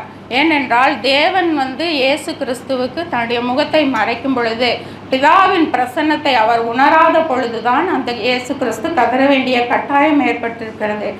பிதா பாவத்தை பார்க்காத சுத்த கண்ணன் என்று வாசிக்கிறோம். ஸோ இயேசுவின் மேல் பாவம் சுமத்தப்பட்ட பொழுது பிதாவின் முகம் தேவனுக்கு மறைக்கப்பட்டது. இதை பவுல் என்ன சொல்கிறார் என்றால், 1 பேதுரு 2:24 நாம் வாசிக்கிறோம். 1 பேதுரு 2:24 பாவங்களுக்கு செத்து நீதிக்கு பிழைத்திருக்கும்படிக்கு அவர் தாமே தமது சரீரத்திலே நம்முடைய பாவங்களை சிலுவையின் மேல் சுமந்தார், அவருடைய தழும்புகளால் குணமானீர்கள். ஆமென். நாம் சத்தமிட வேண்டிய இடத்திலே, நாம் சிலுவையில் அறையப்பட வேண்டிய இடத்திலே இயேசு அறையப்பட்டதின் வேதனையை இருந்திருக்கும். இந்த ஒரு மனிதனுடைய பாவமே மிகுந்த பாரமாக இருக்கும் பொழுது இந்த ஒட்டுமொத்த உலகத்தின் பாவத்தை சுமந்து தீர்க்கிற தேவ ஆட்டுக்குட்டி இயேசு கிறிஸ்து எப்படி கதறி இருப்பார் என்று நம்மளால் யோசித்து பார்த்திருக்க முடியும். பழைய ஏற்பாட்டு காலத்தில் நம்ம பார்த்தால் பலி செலுத்துகிற முறையிலே ஒரு பழுதற்ற ஆட்டுக்கடாவோ ஏதோ ஒரு மிருகத்தை கொண்டு வந்து அந்த பலி செலுத்துகிறவர்கள் அந்த மிருகத்தின் மேல் தங்கள் கைகளை வைப்பார்களாம். அந்த மிருகத்தின் மேல் அந்த மனிதன் செய்த பாவங்கள் அனைத்தும் இடமாற்றம் செய்யப்படும், அல்லது அந்த மிருகத்திற்குள் தன்னுடைய பாவங்கள் அக்கிரமங்கள் எல்லாம் சென்று விட்டது என்று நம்பி அந்த ஆட்டுக்கடாவை பலி செலுத்துவார்களாம். அப்போ நம்முடைய பாவங்கள் மீறுதல் எல்லாம் மன்னிக்கப்பட்டது என்ற நம்பிக்கை இருந்தது. அந்த பாவத்தின் வலிமையை எப்படி இருக்கிறது என்று நம்முடைய வேதாகமத்தில் பார்த்தோம் என்று சொன்னால் 6ஆம் மணி நேரம் முதல் 9ஆம் மணி நேரம் வரைக்கும் பூமி எங்கும் அந்தகாரம் உண்டாயிற்று. நம்முடைய இயேசு கிறிஸ்துவை சிலுவையில் அறையப்பட்ட நேரம் என்று பார்த்தால் மதியம் 12 மணி முதல் 3 மணி வரை. அப்போ உச்சி வெயில் அடிக்கிற வேளையிலே பூமி எங்கும் அந்தகாரம் உண்டாயிற்று அப்படி என்று பார்க்கிறோம். இந்த இருளானது இரவிலே வருகிற இயற்கையான இருளும் அல்ல, பட்ட பகலிலே உச்சி வெயிலில் ஏன் இருள் அந்தகாரம் சூழ வேண்டும்? பிதாவின் முகம் இயேசுவுக்கு மறைக்கப்பட்ட போது அந்த இருளானது பாவத்தின் வலிமையை பாவத்தின் கொடூரத்தை தாங்க முடியாமல் இயேசு கிறிஸ்து சிலுவையிலே கதறுகிற பொழுது அந்த இருளானது உண்டாகிறது. அந்த இருளிலே இயேசு கிறிஸ்து எப்பேற்பட்ட வேதனையை அனுபவித்திருப்பார், அந்த இருள் எப்படி பாவத்தை மூழ்கடிக்கும் என்று நம்மால் உணர்ந்து கொள்ள முடிகிறது. இயற்கையாக பார்க்கும் பொழுது ஒரு வெளிச்சம்தான் இருளை போக்க வேண்டும். இங்கே ஒரு வெளிச்சத்தை இருள் போக்கி இருக்கிறது. அதை வைத்து நாம் அந்த பிதாவை எவ்வளவு சிரமப்பட்டிருப்பார், கஷ்டப்பட்டிருப்பார், எவ்வளவு வலி வேதனையில் இருந்திருப்பார் என்று நம்மளால் உணர்ந்து கொள்ள முடிகிறது. பாவம் தந்தை மகன் உறவை பிரிக்கிறது. பிதாவே என்று கூப்பிட்ட இயேசு கிறிஸ்து, அப்பா என்று கூப்பிட்ட இயேசு கிறிஸ்து இப்பொழுது என் தேவனே என்று கதறுகிறார். அப்போ அந்த மகன் உறவு, தந்தை மகன் உறவு அங்கே பிளவுபடுகிறது. இப்பொழுது பாவிக்கும் ஆண்டவருக்கும் இடையேயான உறவு மட்டுமே அவர்களுக்குள்ளே இருக்கிறது. வழியிலே மிகுந்த வழி, பெரிய வழி, தாங்கிக் கொள்ளாத வழி என்னவென்றால் நிராகரிக்கப்படுகிற வழி. அதை இயேசு அனுபவித்தார். இயேசு இதற்கு முன் புதிதாக நிராகரிக்கப்படவில்லை. ஏற்கனவே சீசர்களால் புறக்கணிக்கப்பட்டார், மறுதளிக்கப்பட்டார். பேதுருவால் மறுதளிக்கப்பட்டார். யூதாஸ் காரியோத்து காட்டி கொடுத்து சிலுவையிலே அறையப்பட்டார். இந்த வழி ஒன்றும் அவருக்கு புதிதல்ல. கை காலில் ஆணிகள் அடிக்கப்பட்ட அந்த வழியை விட பிதாவானவர் என்னை கைவிட்டார், தன் முகத்தை மறைத்தார், தன்னுடைய பிரசன்னத்தை மறைத்தார் என்ற வழிதான் அவருக்கு மிகுந்த வழியை ஏற்படுத்தியிருக்கும். நாம் நியாய தீர்ப்புக்காக ஒப்பு கொடுக்கப்படக்கூடாது, நாம் கைவிடப்படக்கூடாது என்பதற்காக இயேசு சிலுவையிலே நியாயம் தீர்க்கப்பட்டு அடிக்கப்பட்டார், கைவிடப்பட்டார். அடுத்ததாக இயேசுவின் அன்பு என்ன என்று இந்த வார்த்தை நமக்கு தெளிவாக காட்டுகிறது. நம்மை ஆண்டவர் எவ்வளவாய் நேசிக்கிறார், தேவன் எவ்வளவாய் நேசிக்கிறார் என்பதை இந்த வார்த்தையானது நமக்கு காட்டுகிறது. நம்மை மீட்பதற்காக, நாம் கைவிடப்படக்கூடாது என்பதற்காக, நாம் நியாய தீர்ப்பிலே பங்கடையக்கூடாது என்பதற்காக இயேசு சிலுவையிலே அனைத்தையும் சகித்ததாக பார்க்கிறோம். நாம் ரட்சிப்புக்காக, இப்பொழுது பாவம் செய்து மீட்புக்காக பிற மதத்தவர்களைப் போல புனித பயணம் செல்லவோ உடம்பிலே சரீரத்தை வருத்தி கொள்ளவே தேவையில்லை.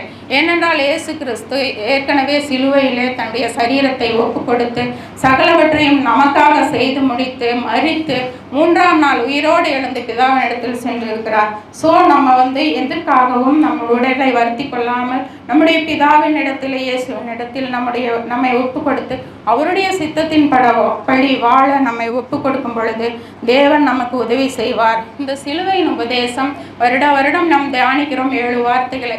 இது ஒரு பரிதாபத்திற்குரிய அனுதாபத்திற்குரிய வார்த்தையாக இல்லாமல் நம்முடைய வாழ்க்கையிலே ஒரு மன மாற்றத்தை ஏற்படுத்தக்கூடிய ஒரு வார்த்தையாக இருக்க வேண்டும். ஏனென்றால் தேவன் இயேசு கிறிஸ்து பிதாவின் சித்தத்தை நிறைவேற்றவே இந்த உலகத்தில் வந்து மரித்தார். அப்போ நம்மளை குறித்து பிதாவுடைய சித்தம் என்ன என்பதை யோசித்து நாமும் அவருடைய சித்தத்தின்படி வாழ கர்த்தர் நமக்கு கிருபை செய்வாராக. அதன் பிறகு இயேசு கிறிஸ்து மரித்து உயிரோடு எழுந்து பிதாவினிடத்தில் எடுத்துக்கொள்ளப்பட்டார். அதன் பிறகு இயேசுவின் மகிமையான வாழ்க்கை, மகிமையை பற்றி நாம் யோசித்து பார்க்க வேண்டும். பிதாவின் வலது பாரிசத்தில் வீற்றிருக்கிறார் இயேசு. அதன் பிறகு அதிக மகிமையை கர்த்தர் இயேசு கிறிஸ்துவுக்கு கொடுத்து வைத்திருக்கிறார்.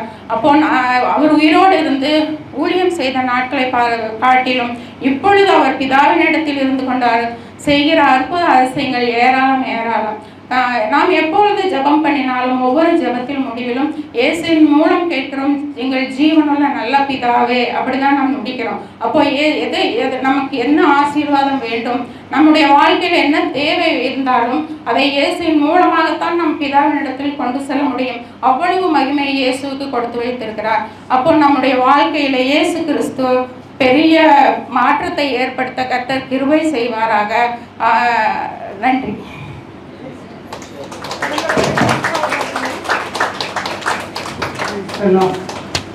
ஐந்தாவது வார்த்தை தாகமாய் இருக்கிறேன் என்ற அருமையான வார்த்தையை சாமுவேல் அண்ணன் பகிர்ந்தளிக்க வருகிறார். கரங்களை தட்டி அவரை நாம் வரவேற்போம்.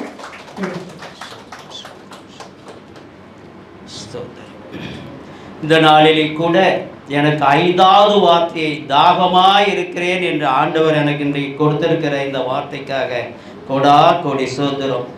இயேசுவே நன்றி சுவாமி. இந்த நாளிலும் இந்த 5வது வார்த்தை எனக்கு கொடுத்த தெய்வக்காக நன்றி. அடியே நீர் பேசும்.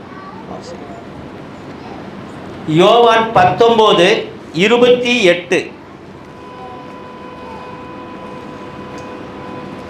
அதற்கு பின்பு எல்லாம் முடிந்தது என்று இயேசு அறிந்து வேத வாக்கியம் நிறைவேறத்தக்கதாக தாகமாய் இருக்கிறேன் என்றார். அதன் பின்பு எல்லாம் முடிந்தது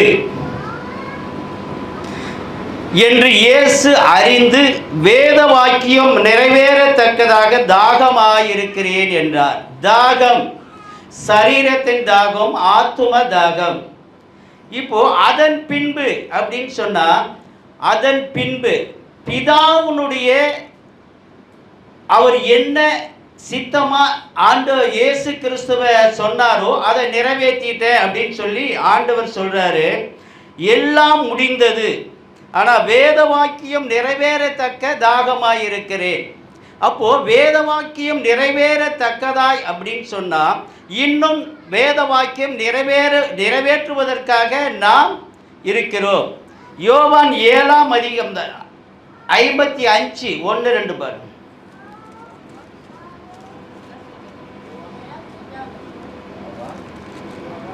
யோவான் 7:37, 38, 39. பண்டிகையின் கடைசி நாளாகிய பிரதான நாளிலே இயேசு நின்று சத்தமிட்டு, ஒருவர் தாகமாய் இருந்தால் என்னிடத்தில் வந்து பானகடவன். வேத வாக்கியம் சொல்லுகிறபடி என்னிடத்தில் விசுவாசிக்கிறவன் எவரோ அவன் உள்ளத்திலிருந்து ஜீவ தண்ணீருள்ள நதிகள் ஓடும் என்றார்.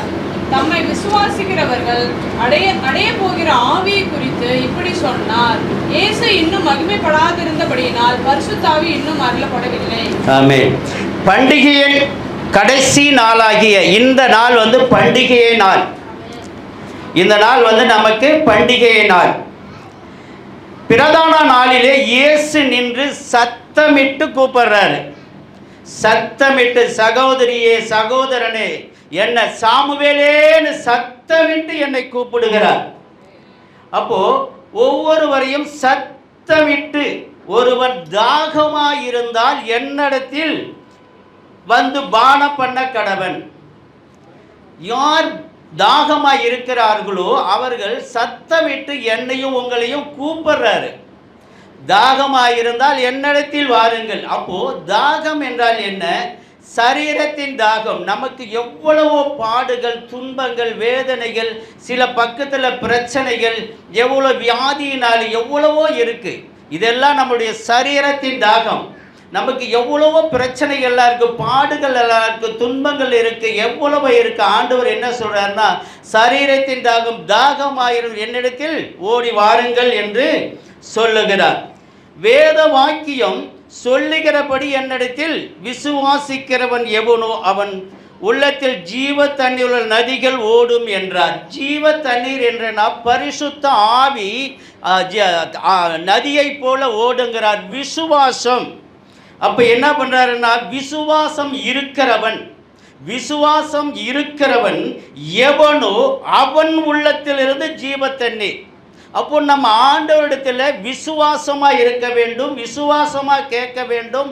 விசுவாசமா இருக்கிற பொழுது ஜீவ தண்ணீர் ஓடும் என்றால் அது தண்ணீர் அல்ல, பரிசுத்த ஆவியானவருடைய ஆவி ஜீவ தண்ணீராய் ஓடும் என்றார். அதே போல 39 தம்மை விசுவாசிக்கிறவள் அடைய போகிற ஆவியை குறித்து இப்படி சொன்னார். இயேசும் இன்னும் மகிமைப்படாது இருக்கிறபடியினால் பரிசுத்த ஆவி இன்னும் மகிமை அருளப்படவில்லை.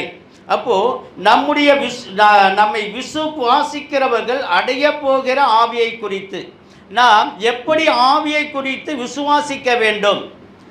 ஆண்டவர் சொல்றாரு, நம்மளுடைய விசுவாசம் ஆண்டவரை குறித்து எப்படி விசுவாசிக்க வேண்டும்? நம்மளுடைய ஜெபத்திலே தரித்திருக்க வேண்டும். நாம் ஆத்தும பாரத்தோடு இருக்க வேண்டும். தாகம் என்பது எல்லா காரியங்களையும் தாகத்தோடு தேடுகிற பொழுதுதான் விசுவாசிக்கிறவன் எவனோ அவன் உள்ளத்திலிருந்து ஜீவ தண்ணீர் நதிகள் ஓடும் அப்படின்னு சொல்றார். நம்மை விசுவாசிக்கிறவர்கள் அடைய போகிற ஆவியை குறித்து இப்படி சொன்னார். இயேசு இன்னும் மகிமைப்படாதபடியினால் பரிசுத்த ஆவி இன்னும் அருளப்படவில்லை. இன்னும் நாம் என்ன எங்கே இருக்கிறோன்னா, காலங்கள் 3, பழைய ஏற்பாட்டு காலம், புதிய ஏற்பாட்டு காலம், இப்போ கடைசி கால விளிம்பிலே நாம் நின்றுக்கிட்டு இருக்கிறோம். இன்னும் நம்ம ஆத்தும தாகம் இல்லாமல் நம்ம வாழ்ந்து கொண்டு இருக்கிறோம். இந்த நாளில் கூட ஆண்டவர் இன்னைக்கு பண்டிகை நாளில் என்ன சிலுவையை சுமந்து அவர் என்ன பண்ணியிருக்காருன்னு பார்த்தீங்கன்னா அப்படின்னா, 9 அடி அகலம் 13 அடி உயரம் 150 கிலோ சிலுவையை சுமந்திருக்கிறார். யாருக்காக? நமக்காக அவர் சுமந்து சிலுவையை 5 அகலம் 5 இஞ்சி 7 இஞ்சியுடைய ஆணியை கரத்தில் அடிச்சிருக்காங்க. ஆனால் அவர் நம்ம மேலே வச்சிருக்கிற அன்பு, அளவற்ற அன்பு, தியாகம், தயவு, இரக்கம், மன்னிப்பு, விடுதலை, இது எல்லாம் நம்ம மேலே வச்சிருக்கிறதுனால தான் அந்த சிலுவையை சுமந்து இந்த நாளிலே நமக்கு கொடுத்திருக்கிறார். ஏசாயா 50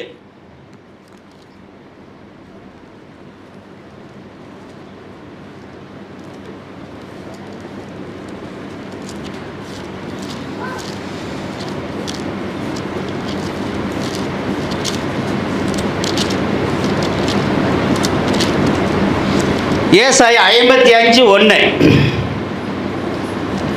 ஓ தாகமாயிருக்கிறவர்களே, நீங்கள் எல்லாரும் தண்ணீர் அண்டைக்கு வாருங்கள். பணமில்லாதவர்களே, நீங்கள் வந்து வாங்கி சாப்பிடுங்கள். நீங்கள் வந்து பணமுமின்றி விலையுமின்றி திராட்சை பழமும் ரசமும் கொள்ளுங்கள். ஐஸ்வர்யவான்கள் பணத்தை கொடுத்து எதுவுமே பண்ண முடியாதுங்க. நம்மக்கிட்ட பணம் அப்படின்றதெல்லாம் அவர் சொல்கிறாரு இலவசம். ஓ தாகமாயிருக்கிறவர்களே, எல்லோரும் என்னிடத்தில் வாங்குறீங்கள் அப்படின்னா, பணம் இல்லாதவர்களே, பணத்தை கொடுத்து எதுவுமே பண்ண முடியாது. அதான் சொல்கிறாரு, பணமில்லாதவர்களே நீங்கள் வந்து வாங்கி சாப்பிடுங்கள். நீங்கள் வந்து பணமும் இன்றி விலையும் இன்றி திராட்சை பழமும். அப்போ ஆண்டவருடைய வார்த்தைகளை நாம் கேட்கிற பொழுது அது நமக்கு பானமாயும் திராட்சை ரச பழமாய் இருக்கிறது. நீங்கள் வந்து என்னுடைய வார்த்தைகளை நீங்கள் கேட்டு தாகமாய் கேட்கணும்னு சொல்றாரு. தாகமாய் கேட்கிற பொழுது உங்களுக்கு பணமும் அந்த திராட்சை பழமும் பாலும் கொள்ளுங்கள் அப்படின்னு சொல்றாரு. நீங்கள் அப்பமில்லாததற்காக பணத்தையும் திருப்தி செய்யாத பொருளுக்காக உங்கள் பிரயாசத்தையும் செலவழிப்பானேன். நீங்கள் எனக்கு கவனமாய் செவி கொடுத்து நலமானதை சாப்பிடுங்கள். அப்பொழுது உங்கள் ஆத்துமா கொழுப்பான பதார்த்தினால் மகிழ்ச்சியாகும்.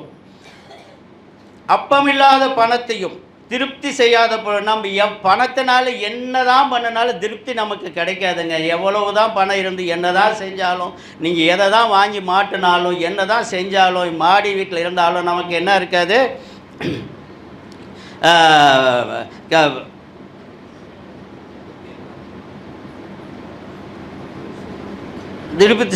திருப்தி இருக்காது நமக்கு. அப்போது உங்கள் பிரயாசத்தையும் அதனால் நம்ம ஏன் அதை செலவழிச்சிக்கிட்டு இருக்கணும்? அதனால் ஆண்டவர் சொல்கிறாரு, பணத்தினால நீங்கள் ஒன்றும் பண்ண முடியாது, நீங்கள் பிரயாசம் செலவு அதையே நீங்கள் அந்த மாதிரி பண்ணுறீங்க. நீங்கள் எனக்கு கவனமாய் செவி கொடுத்து நலமானதை சாப்பிடுங்கள், அப்பொழுது உங்கள் ஆத்துமா கொழுப்பான பதார்த்தினால் மகிழ்ச்சியாகும். அப்போது ஆண்டவரை வாஞ்சியை தேடி பாரத்தோடு நம்ம அவருடைய வார்த்தைகளை கேட்டு உங்கள் ஆத்துமா கொழுப்பாகும் அப்படின்னு சொல்கிறார். அவரையே நம்ம பாரத்தோடு ஆத்தும தாகத்தோடு நம்ம தேடுகிற பொழுது நமக்கு கொழுப்பான பதார்த்தமாக இருக்கும் அப்படின்னு சொல்கிறாரு.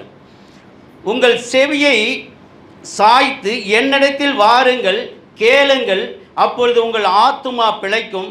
தாவீதுக்கு அருளிய நிச்சயமான கிருபைகளை உங்களுக்கு நித்திய உடன்படிக்கை ஏற்படுத்துவேன். அப்போ சொல்கிறாரு, நம்முடைய செவிகளை என்னிடத்தில் வாருங்கள், கேளுங்கள்.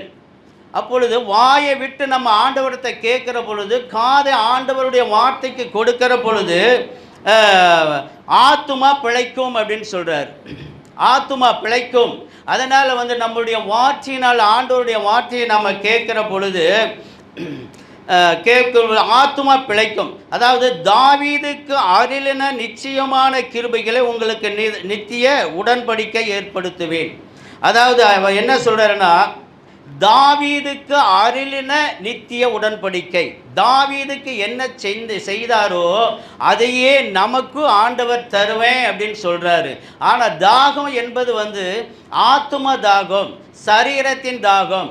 சரீரத்துக்குள்ளே இருக்கிற நமக்கு தாகம் எவ்வளவோ பாடுகள், துன்பங்கள், வேதனைகள், கடன்கள், வியாதிகள், துக்கங்கள், பக்கத்து வீட்டில் சண்டை, இதையெல்லாம் சரீரத்தினுடைய பாடுகளாக இருக்கிறது. அதான் சொல்கிறாரு, நமக்கு ஆத்தும தாகத்து மேலே நமக்கு தாகம் இருக்க வேண்டும். ஆண்டவர் சொல்கிறாரு, நீ என்னிடத்தில் வந்தால் நான் உங்களுக்கு தாவீதுக்கு அருளின நிச்சயமான கிருபை உங்களுக்கு நித்திய உடன்படிக்கையை ஏற்படுத்துவேன்னு சொல்கிறாரு.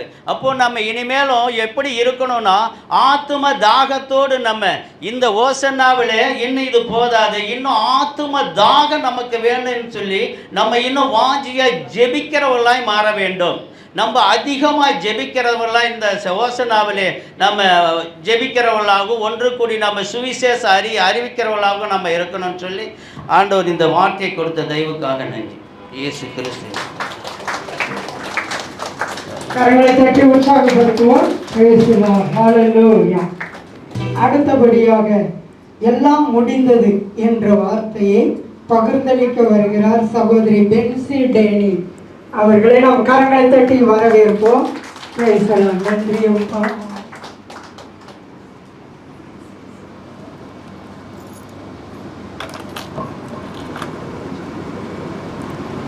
கிறிஸ்துவுக்குள் அன்பார்ந்தவர்களை, இந்த நாளிலும் நாம் ஆண்டவராகிய இயேசு கிறிஸ்து சிலுவையில் மொழிந்த 6வது வார்த்தையை தியானிப்போம். ஆண்டவராகிய இயேசு கிறிஸ்து சிலுவையில் மொழிந்த 6வது வார்த்தை யோவான் எழுதின சுவிசேஷம் 19ஆம் அதிகாரம் 30ஆம் வசனத்தில் சொல்லப்பட்டிருக்கிறது. சத்தமா வாசிங்க. இயேசு காடியை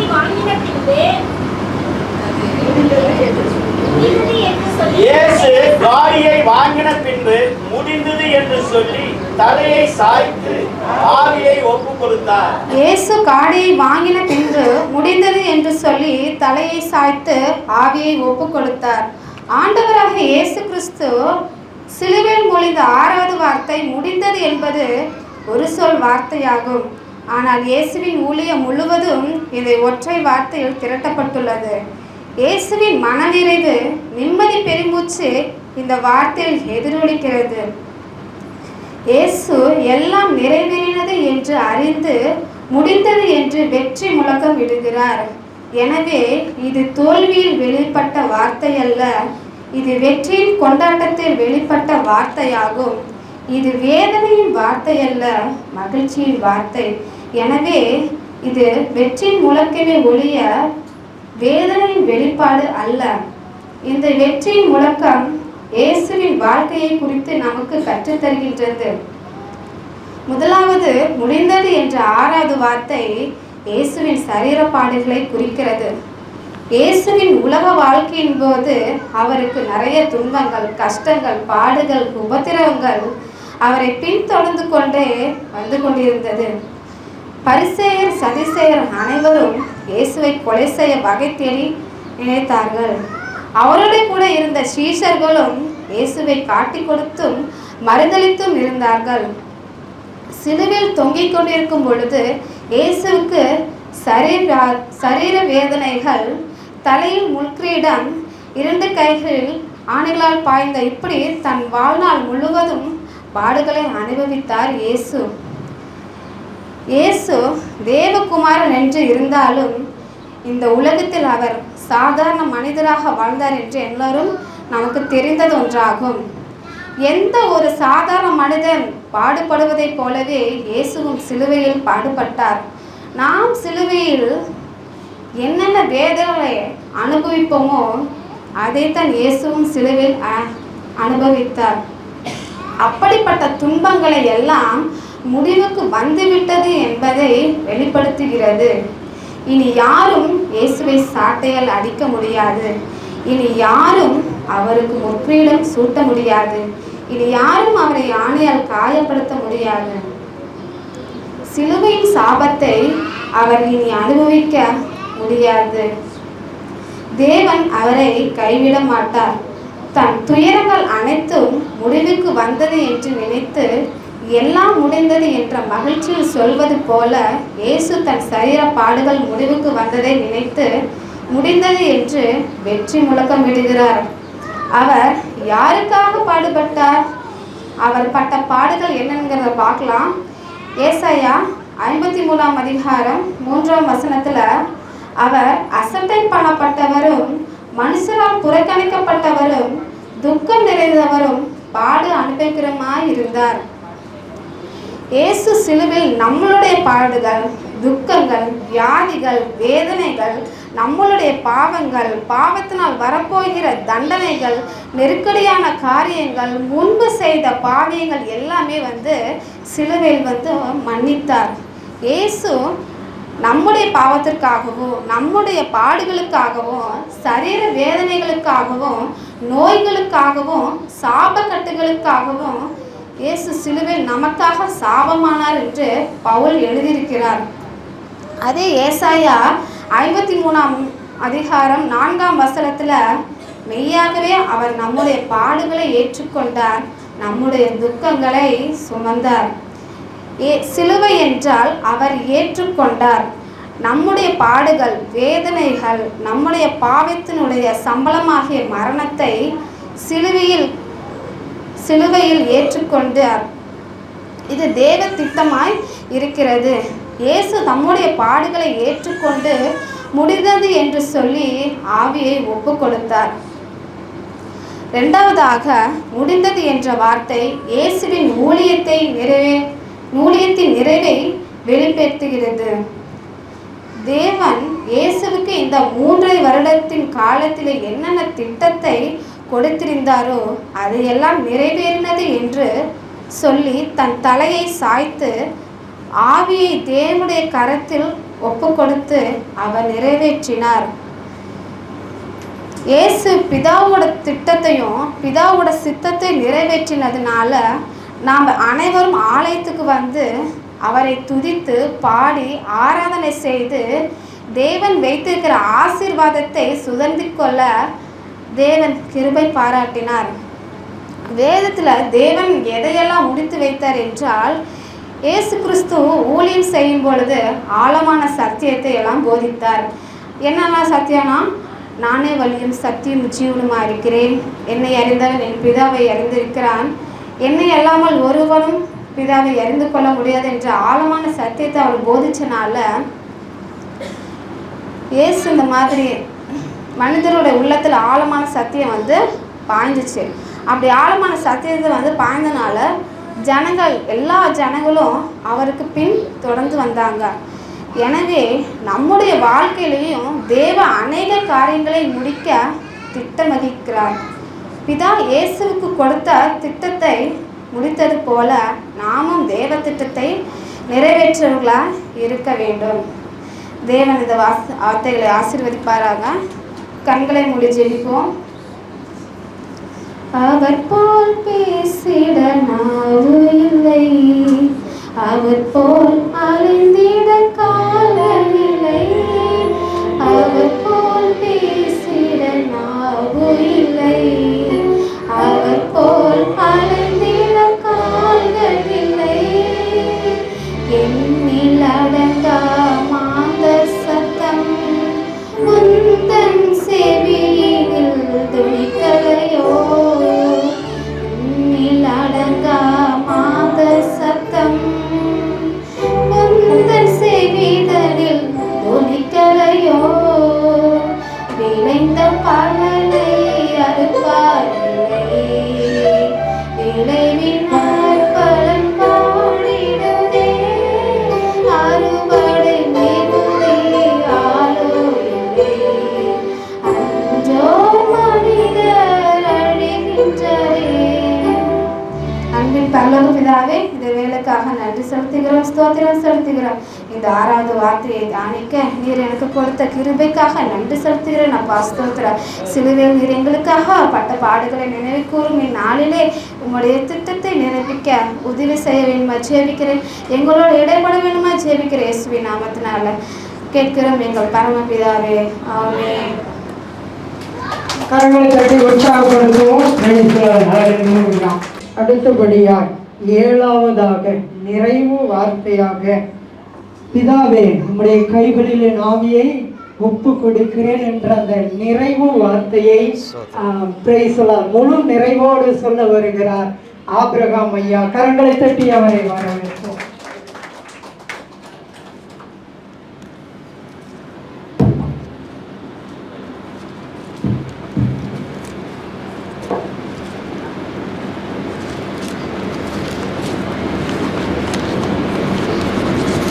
ஹல்லேலூயா. இயேசு, பிதாவே உம்முடைய கைகளில் என் ஆவியை ஒப்புக் கொடுக்கிறேன் என்று சத்தமாக கூப்பிட்டு சொன்னார் என்று சொல்லி ஜீவனை விட்டார். 7வது வார்த்தையில் ஆண்டவர் பிதாவினுடைய கைகளில் அவருடைய ஆவியை ஒப்புக் கொடுக்கிறார். ஆண்டவராகிய இயேசு வாழ்க்கை முடிந்த பின்பு 4 சுவிசேஷங்களும் 4 விதமாக சொல்லுகிறது. முதலாவதாக மத்திய சுவிசேஷத்தில் ஆண்டவர் சொல்லுகிறது மகாசத்தமாய் கூப்பிட்டு ஆவியை விட்டார் என்று சொல்லுகிறார். மார்க்கு சுவிசேஷம் மகாசத்தமாய் கூப்பிட்டு ஜீவனை விட்டார் என்று சொல்லுகிறது.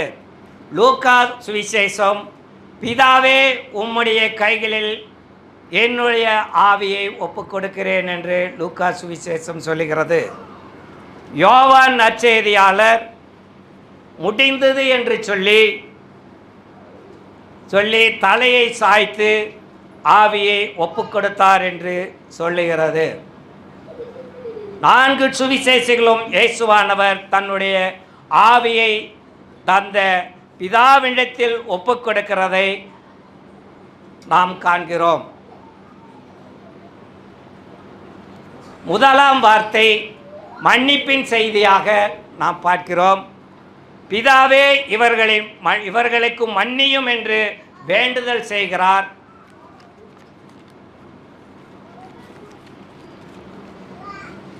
இரண்டாவதாக மறுவாழ்வு செய்தியாக நாம் காண்கிறோம்.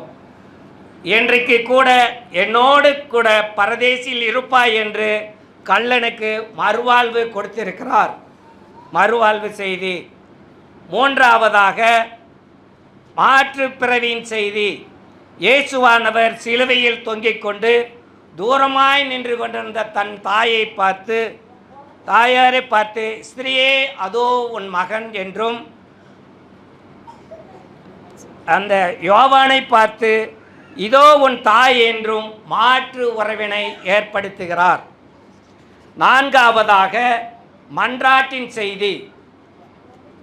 ஏலி ஏலி லாமா சமக்தானி என்று சொல்லி தன்னுடைய ஜீவனை அவர் விட்டார் என்று மன்றாட்டு செய்தியாக இருக்கிறது.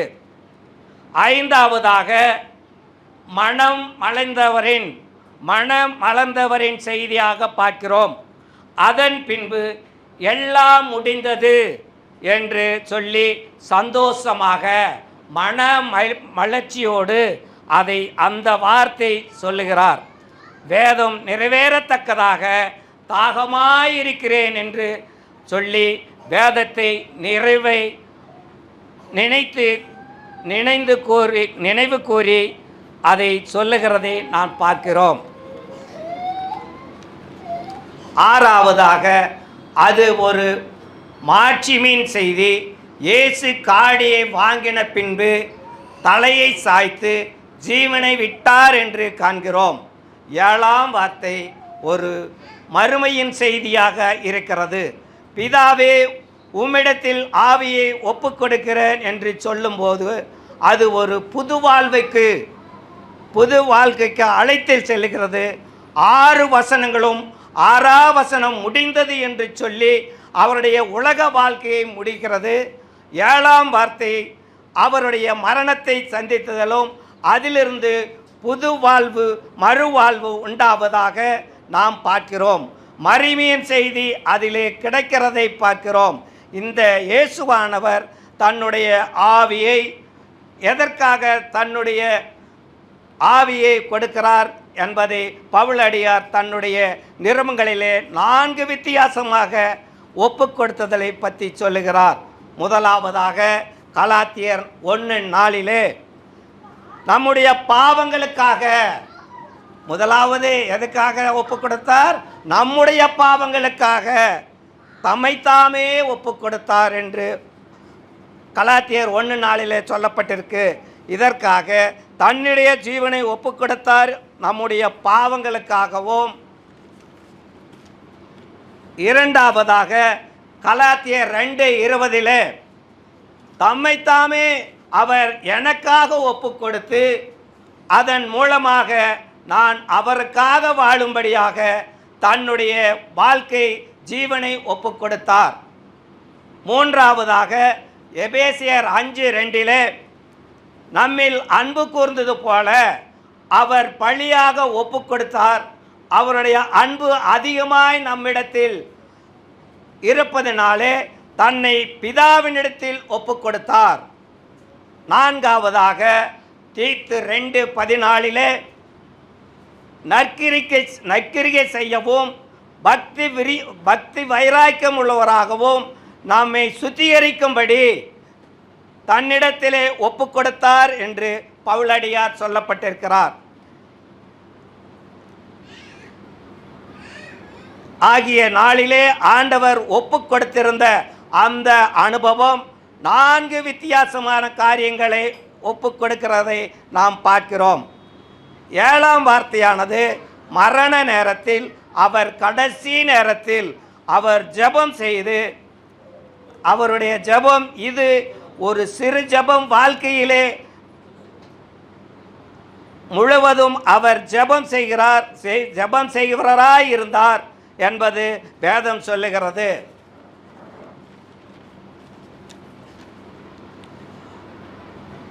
வழக்கத்தின்படியே ஜெப ஆலயத்தின் போனார்.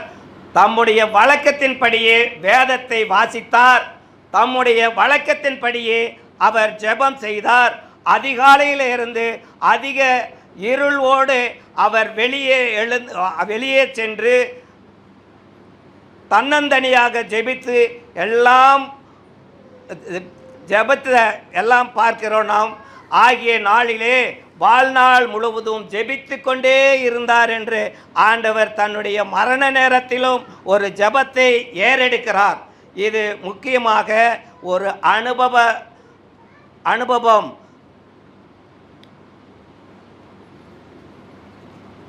முழு நம்பிக்கையோடு கூட செய்யப்பட்ட இந்த ஒரு ஜெபம் நாம் பார்க்கிறோம். பிதாவே என்று சொல்லி சிலுவையிலே ஆரம்பித்தார். முடிக்கும் போதும் பிதாவே என்று சொல்லி அதிலே முடிக்கும் போதும் அந்த மரண நேரத்திலே தன்னை அழைப்பின் போது பிதாவினிடத்திலே அவர் எவ்வளவு ஒருமையாய் உறவாய் இருந்தார் என்பதை தெளிவாக காணப்படுகிறது. கடைசி நேரத்தில் இந்த மரணம் வந்துவிட்டதே என்று அங்கலாய்த்து பிதா மறந்துவிடாதபடி பிதாவே என்று சொல்லி புதுப்பித்து கொள்கிறார். அவர் தன்னுடைய வாழ்க்கை பின்னிட்டு பார்த்து பிதா தன்னிடத்தில் எதை ஒப்பு கொடுத்தாரோ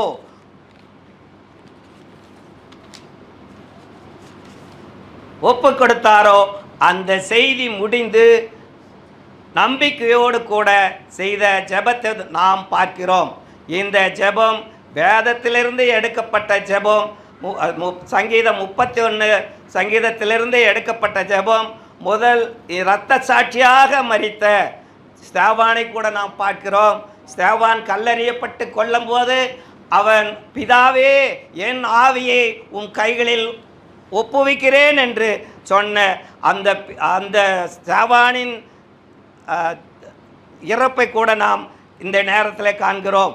விசுவாசிகள் நாம் இயேசுநாதர் செய்த அதே ஜெபத்தை செய்து நமக்கு மறுவாழ்வு கிடைக்கும் என்று நம்பி நம்முடைய வாழ்க்கையை இயேசுவினிடத்தில் ஒப்பு கொடுத்து வாழ்வோம். மத்திய 27:50 நாம் பார்க்கிறோம். 50, 51, 52, 53 பார்க்கும்போது இயேசு மறுபடியும் மகாசத்தமாய் கூப்பிட்டு தன் ஆவியை விட்டார். அப்பொழுது தேவாலய சிறைச்சேலைகள் மேலிருந்து கீழாக கிழிந்தது.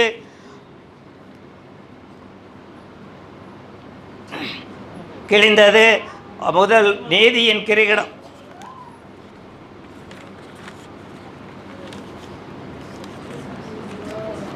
சோதரம்.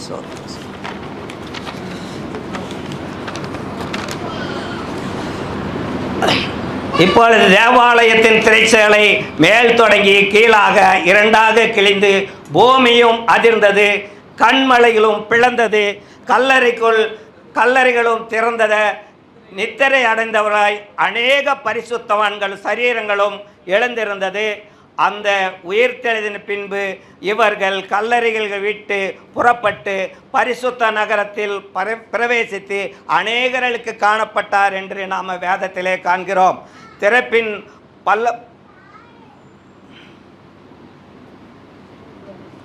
கிறிஸ்துவின் பிள்ளைகளுக்கு நாம் அனைவரும் ஒரு நல்ல செய்தியை அவர்களுக்குள் மரணத்திற்கு பிறகு ஒரு வாழ்வு இருக்கிறது என்று அறிந்து நாம் நம்முடைய ஆவி ஆத்துமா சரீரம் முழுவதும் தேவனுக்குள் ஒப்பு கொடுத்து வாழ்வோமாக என்று சொல்லி இந்த 7ஆம் செய்தியை நான் முடிக்கிறேன்.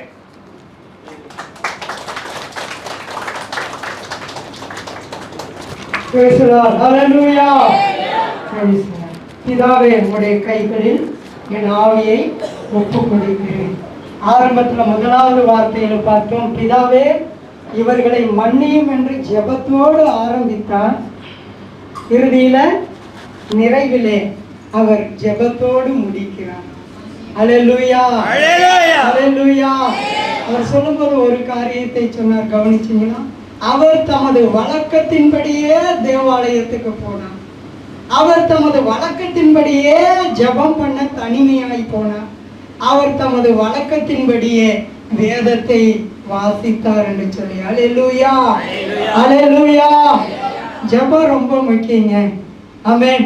நம்ம வீடு சந்திப்புக்கு போறோம், ஆனா ஜெபம் பண்ண சொன்னா பிள்ளைகளுக்கு ஜெபம் பண்ண தெரிய மாட்டேங்குதுங்க. பெரியவங்களே ஜெபம் பண்ண தெரியலைங்க. அல்லேலூயா.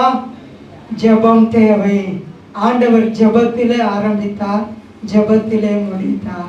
இப்போ ஜெபம் பண்ணி பழகினாதான் உங்க ஆத்துமா நிறைவு பெற்று உங்க சரீரத்தை விட்டு நீங்க பிதாவுகிட்ட போகும்போது உங்களால் அப்ப ஜெபிக்க முடியுங்க. இயேசு கிறிஸ்துவை போல, பிதாவே உங்களுடைய கைகளில் நான் ஆவியை ஒப்பு கொடுக்கிறேங்கிற அந்த தைரியம், அந்த முழு நிச்சயம் எப்போ வரும்? நீங்க ஜெபம் பண்ணி இப்ப இருந்தே பழகணும். சில ஜெபமே பண்ண தெரியுது. அல்லேலூயா. உங்க பிள்ளைகளுக்கு ஜெபம் பண்ண சொல்லி கொடுக்கணும். ஆண்டவர் எல்லாவற்றையும் நிறைவாய் முடித்து ஜெபத்திலே ஆரம்பித்து ஜெபத்திலே முடித்தார். அல்லேலூயா, அல்லேலூயா.